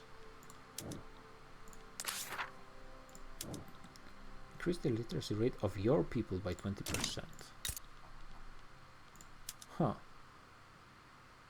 Yeah, actually, yeah, this university is not really working out as well as I hoped. Maybe if I got the edict there from the start. But I should probably just go for my richest state. Should be either Ankara, I guess, or Eastern Thrace.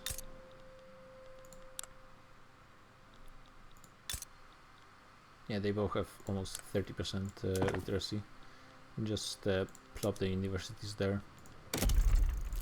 Which is something I will want to do eventually anyways. But it's a bit annoying to have to do it again. Die works accident. We all die sooner or later. I guess this one, I don't want more radicals. Yeah, I might not be doing the... I might not be succeeding with the sick men of Europe. Actually. Because there does seem to be... The one issue is I'm not sure what do I need to do for this increase the literacy rate of your people. I mean, it did feel like I kind of focused on the Turkish majority states. So in theory, I think the Turks should have higher literacy than average.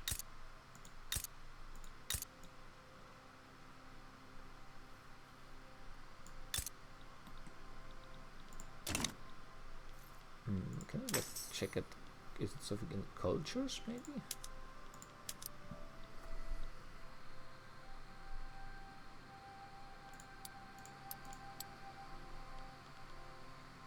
Oh, there's cultures of the same heritage. I was not even aware that there was a thing like this. This is actually kind of useful.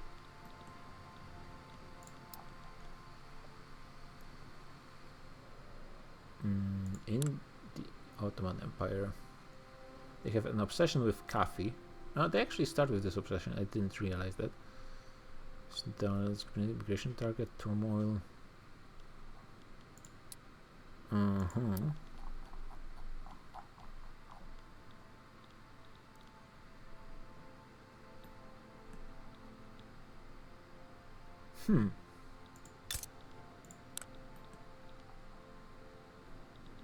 Oh, interesting. The Bruja is a Turkish homeland because obviously it is.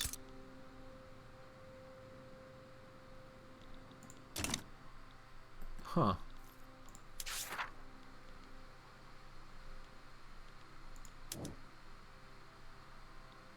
I mean, I am over 1% more than I need for the other requirements, so... And it does seem to be increasing by 0.09 every month, right?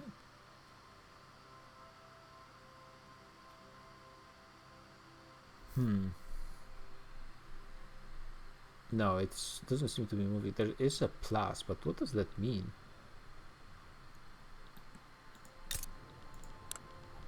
Yeah, just let it go and see how it ends up looking. Yeah, the economical situation is also decreasing, probably because of my switch to guns. It's probably something I should avoid doing until the very last moment. There's no rush in most cases to do this.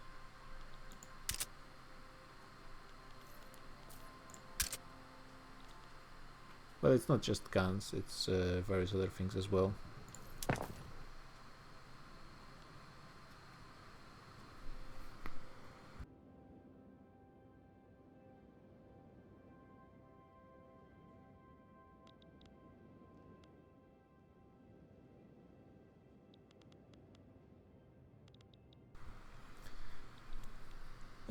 Yeah, I'm not sure why it seemed like I was increasing my income for a little bit, but I just kind of stopped for a bit of time. Maybe I should be doing more trading, because I do have a ton of convoys available, but yeah, always good to export iron. I'm not really using it for anything. Luxury clothes, why not? I'm surprised I'm producing a decent amount of silk. Must be just from the start. Tea to the British market, of course, makes sense. Wine.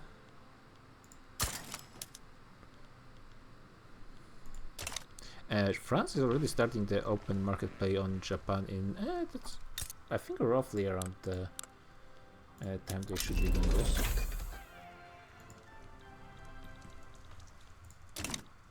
They are still at war with the Mascara somehow. Good. Are they? No, they are not. It's just bugged again.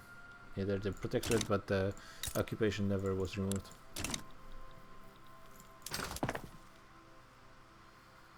And those arms industries certainly are taking much longer to build than most buildings I was going for. Yeah, I need to pause construction for a bit. I'm just losing a bit too much money. And unfortunately I cannot really... oh yeah, I did it too late. I should avoid going that much into debt. If I had 10k income right now, that would be much better.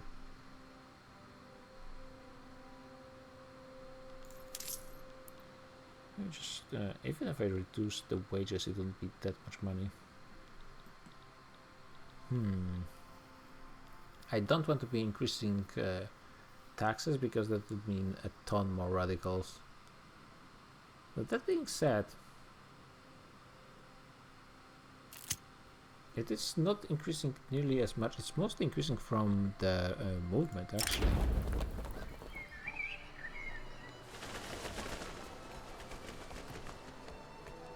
Yeah, reducing interest in the church is good enough. Church is actually fairly useful in the beginning. Good to pass some education and healthcare laws. Maybe more taxes on like consumption taxes. And there's not much. I guess coffee would be decent, and transportation.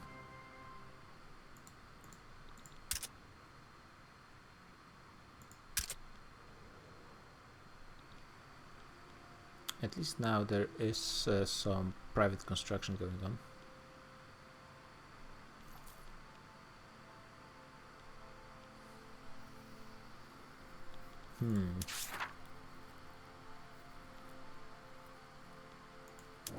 Oh, I'm actually almost done with urbanization.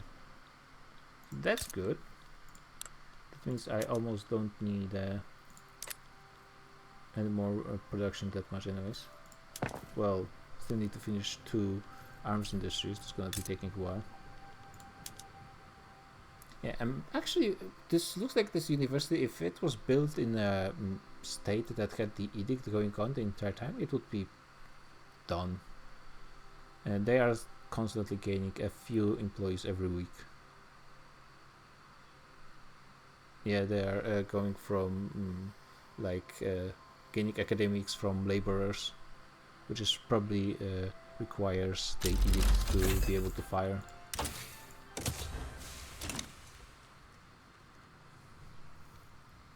Yeah, kind of. Maybe I should look into trade routes a bit more, remove those that I don't need. Look at all buy goods, and maybe I should think about adding some tariffs. That would be only slightly more money, so I cannot really order by size.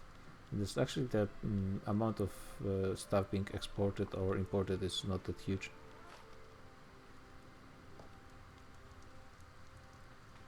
I guess this make the small arms unbeneficial.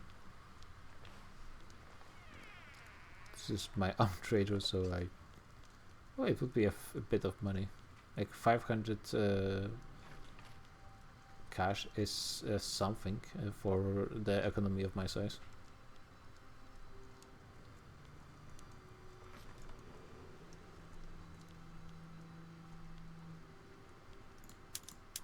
Just go for those and try to make a bit more money. And I wonder if this is actually going to help me in any way.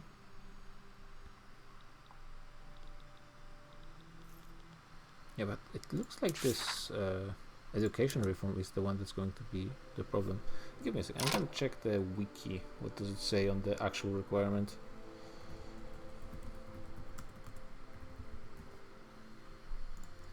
What does it mean? Increase the literacy rate of your people.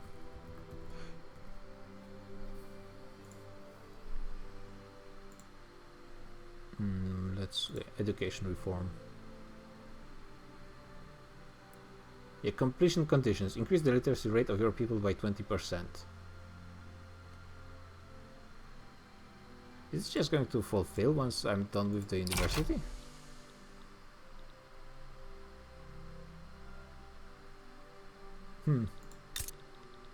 So some kind of like...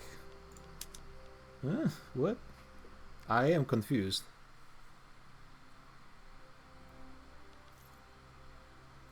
How much time is there left? There's 6 years left. Possibly that will be enough.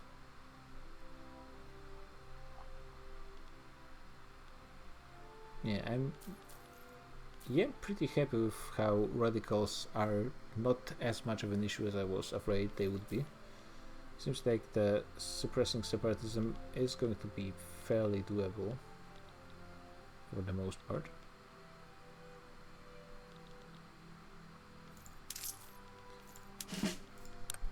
Though I will certainly have to work on my balancing of the budget, since I was not spending enough in the early game, and now, early game when I'm playing for 15 years, but I was not spending enough, and now I overspent and have too much debt to do stuff with.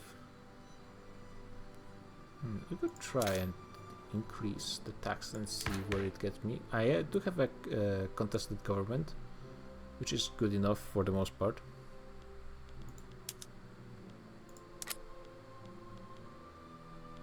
It is a bit troubling that I'm not moving any laws anyway, except for the slavery, which is nice. It is reducing the power of landowners pretty significantly. But other than that, like, the intelligentsia is not gaining any power. I simply do not need edicts as much, especially now. Well, but that also depends on what do I actually need for the literacy rate. So maybe some boosting of intelligentsia, some suppressing of landowners would be viable, but I'm not sure how much effect it would have, because it seems like it's not as strong as you'd think it would be.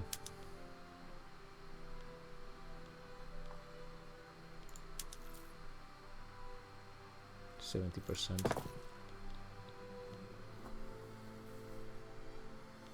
And my private construction is really struggling to be consistently building even with such tiny construction.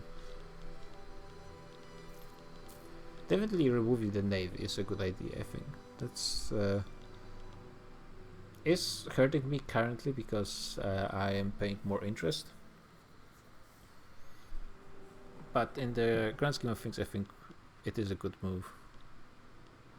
Probably should keep changing the military till I actually am close to finishing all my journal entries. Like, doing this at this point was way too early. No real reason to go for it. Just ending up spending more money. Actually, let's see. What happens if I switch to... Oh, you can switch line infantry to irregular infantry. That's interesting, and pretty sucks for me currently. So yeah, it's not a reversible action. Something to bear in mind.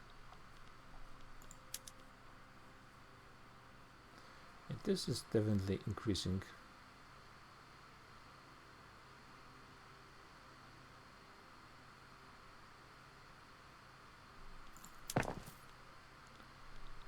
At the same time, I don't have the urbanization done yet, so that's something I will have to actually focus and spend all that money on construction there.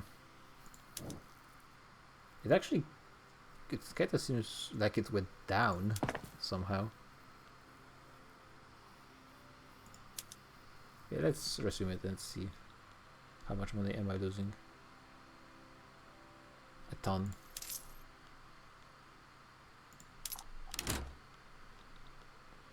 Yeah, that losing the even major power status would mean less reduction of interest, so that would suck.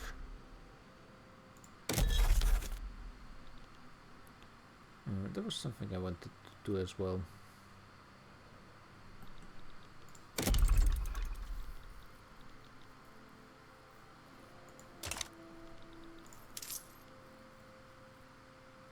Let's just try to increase taxes and see what happens with my radicals, or if I get any secessions. At this point, I should be. Yeah, I'm almost done with this Tanzimat.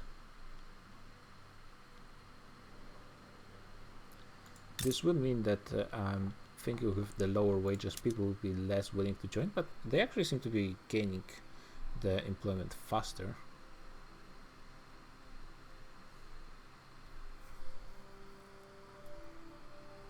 Yeah, it's basically just laborers, machinists, and farmers joining because of the edict, and at the same time, every now and then people become laborers and clerks once the amount of academics increases.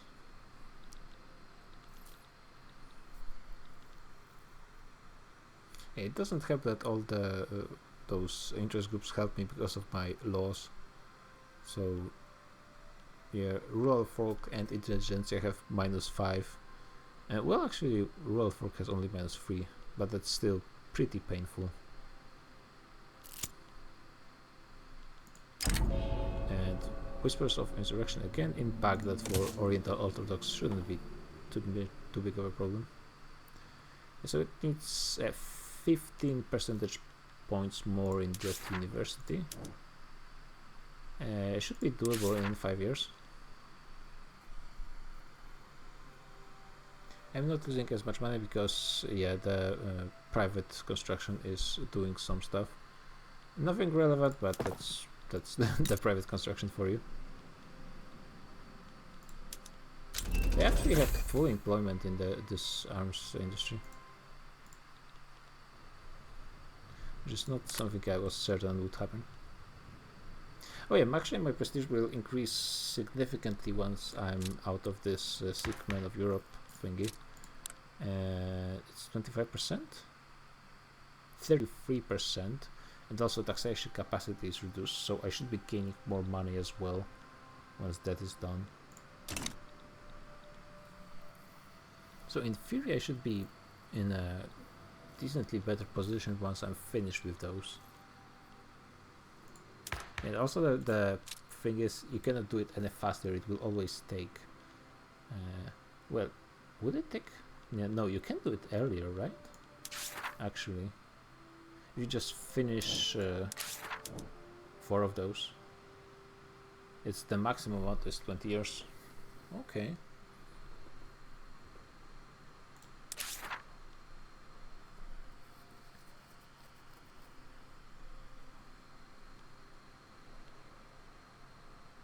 Yeah, 70.37.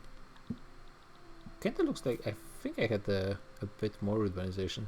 It kinda looks like I lost it. So take a quick look. Albania has none. Oh, they lost it because of trade centers probably. Yeah, Albania is pretty easy. Just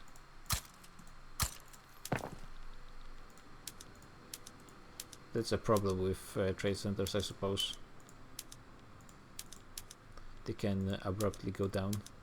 Well, when you well, actually, even if you don't do anything, because the levels change automatically.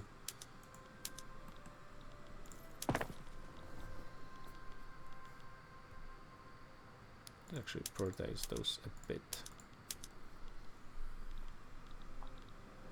Not sure how worth it is to go for the university in Eastern Thrace at this point. We seem to be having some issues with population as is. Mostly urban centers are actually often not the most beneficial buildings. They often struggle with cash. Maybe Eastern Thrace is not the best place. Actually, now that I think about it, the Ottoman capital does kind of suck because it is on the coast. Oh yeah, that's what I was actually afraid of happening eventually. The petitions. So Intelligentsia wants property to women, which is a thing that the local governors hate. It's not they wouldn't be rebellious, but with 5% chance to pass it, that's pretty unrealistic. And there's no other way really than to allow the time to run out, which means keeping the Intelligentsia for 9 years in government.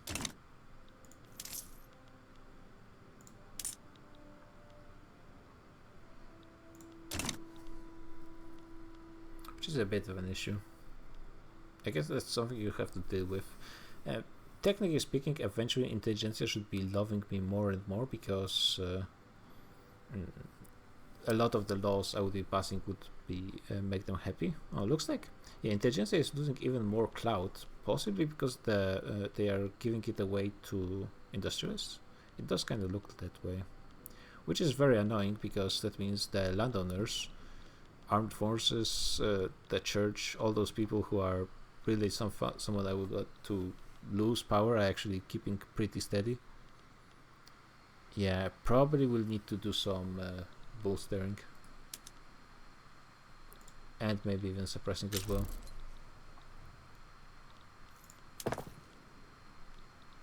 How's the university doing here? Full employment for the time being. Yeah, urbanization is done. So that's good, but as the separatists are suppressed, that's good. But what about this one? Yeah, let's see what happens when I get the required employment. It looks like Trabzon is going to be good enough. I just finished this as a part of the experiment. Yeah, I did mismanage my money. And also used the literacy edicts a bit too much. Looks like that it's not really necessary in the grand scheme of things. Though maybe it is. We'll see how the literacy Tanzimat is going to be looking in a second.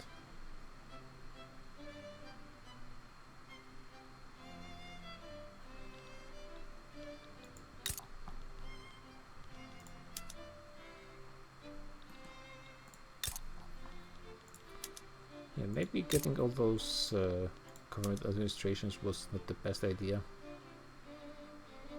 It is nice for a lot of ways, but it did not really give more support to Intelligentsia, so it looks like it's not really worth it.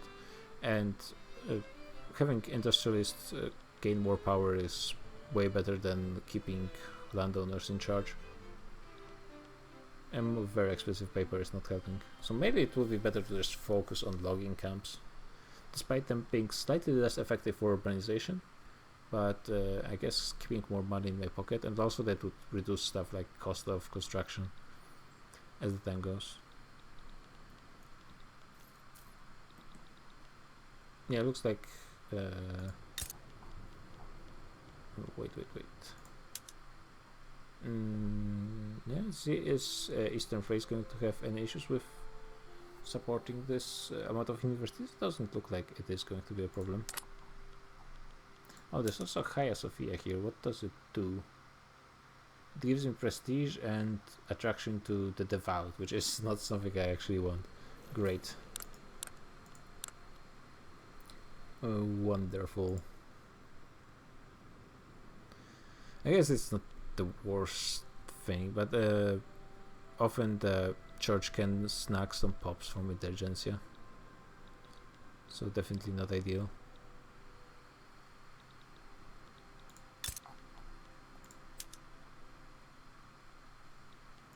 Yeah, let's just see what happens when I get to 90%. Is there something more to this journal entry?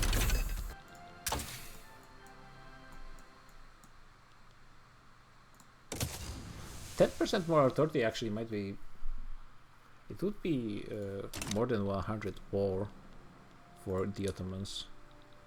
So that's almost 2 edicts. That's a good chunk for some taxes.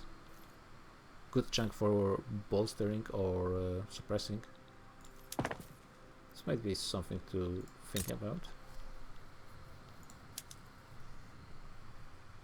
Okay, so it does have 90% employment in the university.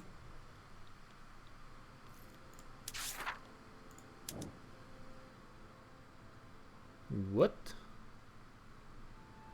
Increase the literacy rate of your people by 20. So I need 30?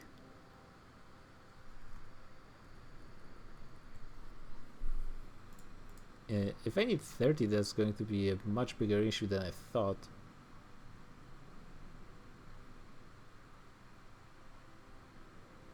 It doesn't even show free categories in the on the wiki.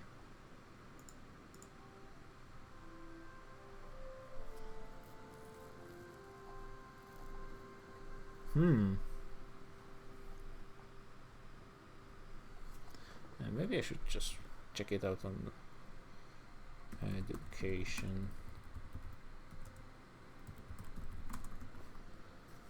Yeah, what is it? Does it even require?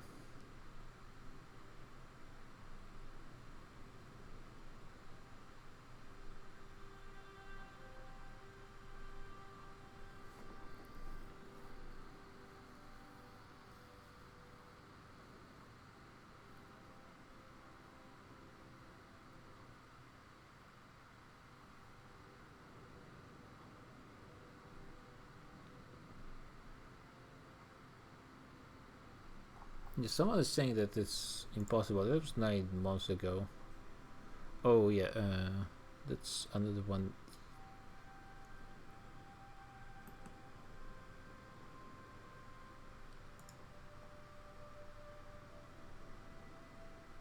So it needs to go from 20% to 55%. Yeah, that's not. I don't think that's the. I think it needs to go to like 30%. I suppose, which is a problem. But why does it have two different requirements instead of making it like it's always going to start with the same amount of literacy? So why would they word it like this?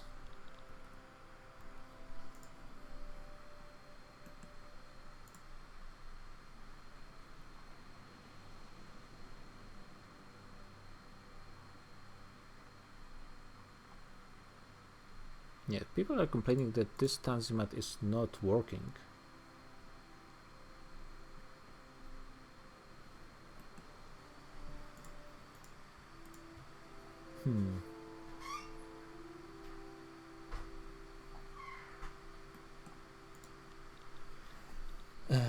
It is showing me some numbers here, but it's. Oh, so I need to get to 43% literacy despite it being 30?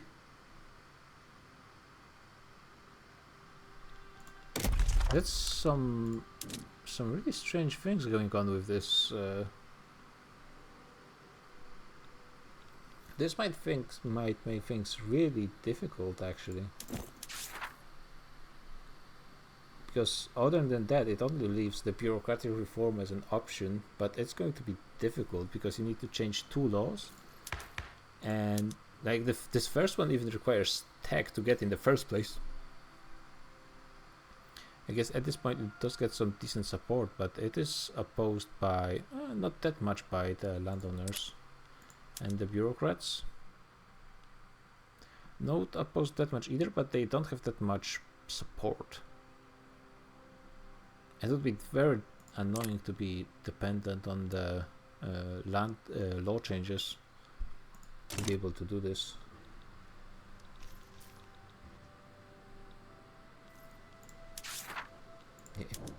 What is going on here?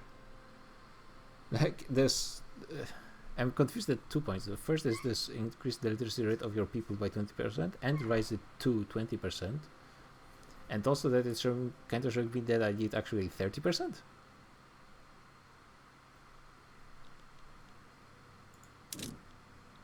Okay. So let's add those social mobility to some bigger states. Just let it run for some time and see how it looks. So if it's it goes to 24%, it should be 12 here, I guess. Let's let it run for a bit and see how it looks. So probably lower the taxes just in case something happens.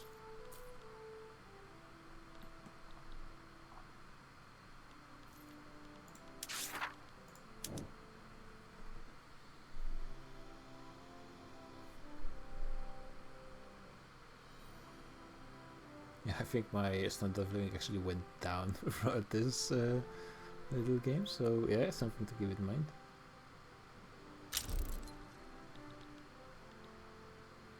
Yeah, it does seem that the progress is increasing, but why is it only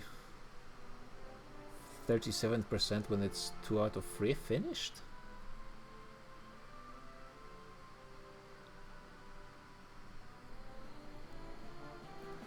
Getting to 40%, that's going to be much more difficult. Pretty much education would have to be the priority from day one. Much higher, I would have to be much more careful with my authority. That would cause a lot of issues. And it's now 0.12. It does look like it's showing me what literacy I need. Oof. Yikes, that's rough. How much there's 3 years more.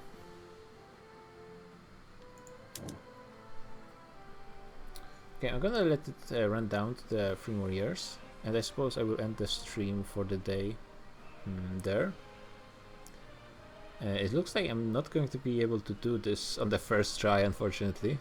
But to be fair, it's because the UI seems to be completely bugged for this one. And I would probably try again. Maybe it is 40% is a ton for 20 years. But if I focus, yeah, you can see I can get an additional decree right now.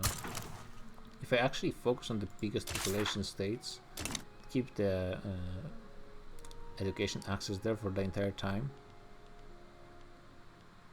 Yeah, I don't have it in Tesla, which is probably should be one of the priorities, but it's not that relevant at this point.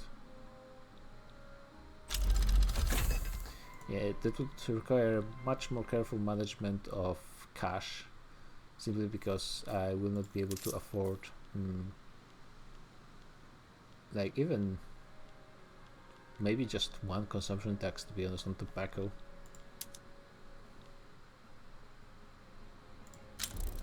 Would be the most I could afford. This would mean I would have a decent literacy for starting after the finishing the reforms, but it would be also pretty damn annoying.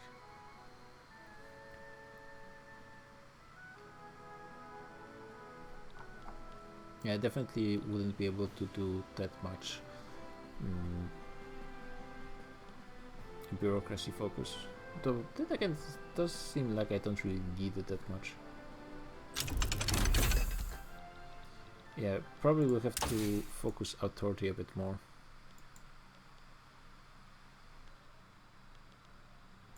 Which is not ideal as well. Is there anything else that gives me... Modern switch is always good. Oh yeah, taxation capacity. And nationalism. Yeah, maybe I will just have to focus society. Well, after getting the skirmish infantry. Things suddenly got much more interesting, I have to say. because it's not going to be nearly as easy if it's what I think it is. Also, it is possible that there's some bug going on. It should go to 0.13 once it gets to 24.7. Increase the electricity rate of your people by 20%, and it's requiring not 20% of the actual 11%, not 20 percentage points, but 32 percentage points? Yeah, it increased, just like expected. Which seems absolutely random to me. And like it doesn't make any sense at all, but okay.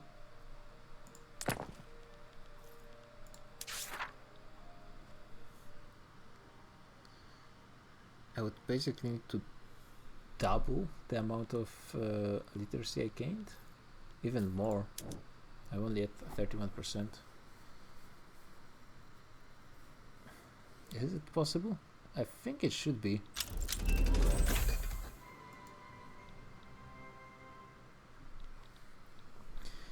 Maybe I should then, yeah, focus a bit more on giving away those states.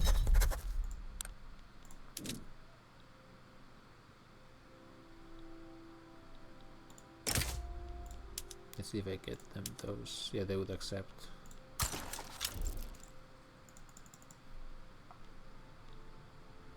But at the same time, I do not seem to be able to trade with Russia, perhaps because they are my rival.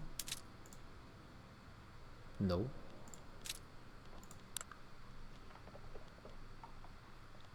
Why can't I trade with? What? So I can trade only with my vassals? Well, actually not, because I can trade with Austria, but not with Russia. And it doesn't tell me why. Oh, that's interesting actually. What's the event? I can disapprove and gain a bunch of Romanians.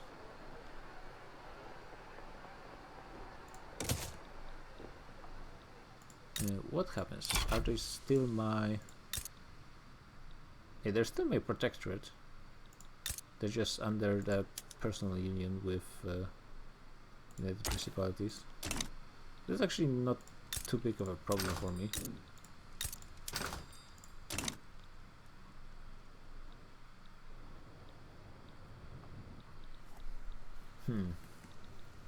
And they actually gain this land from Russia somehow as well.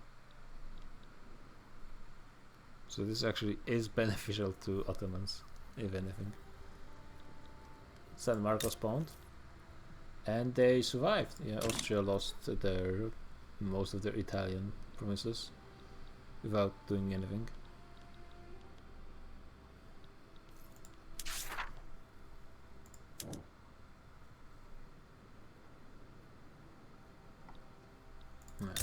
Yeah. Not happy about this. How it's looking.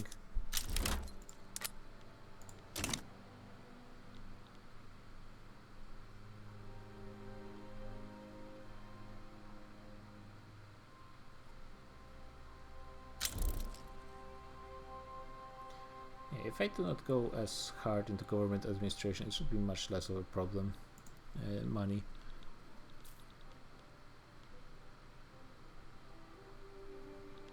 I assume it's hard to say how much I'm gaining in taxes from those, but I'm pretty sure not nearly as much as I lose.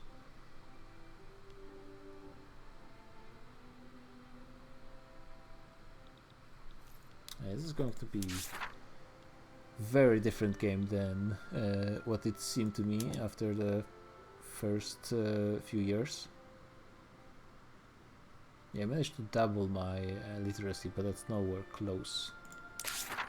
Might have to look a bit more into getting the bureaucratic reform, which is very annoying. I really wanted to avoid doing anything regarding the laws, but at the same time it would be more beneficial for like those changes in laws would actually be really good.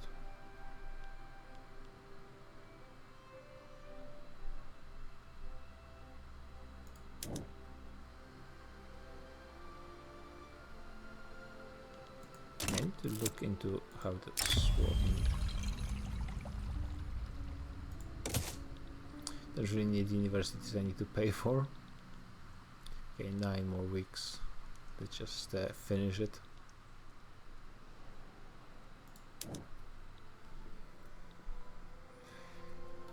So basically with the military and the secessionist Tanzimat we get 2 freebies, or like easy to get along the way, and one pretty difficult with urbanization, where difficult means that you need to focus on getting that done. Oh yeah, you also lose your vassals, which is a huge problem.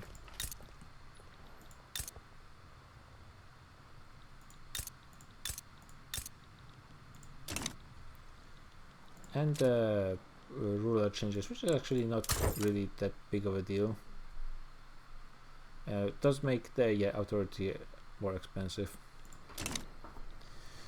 Okay, looks like I will need to think about this a bit more with the education stuff.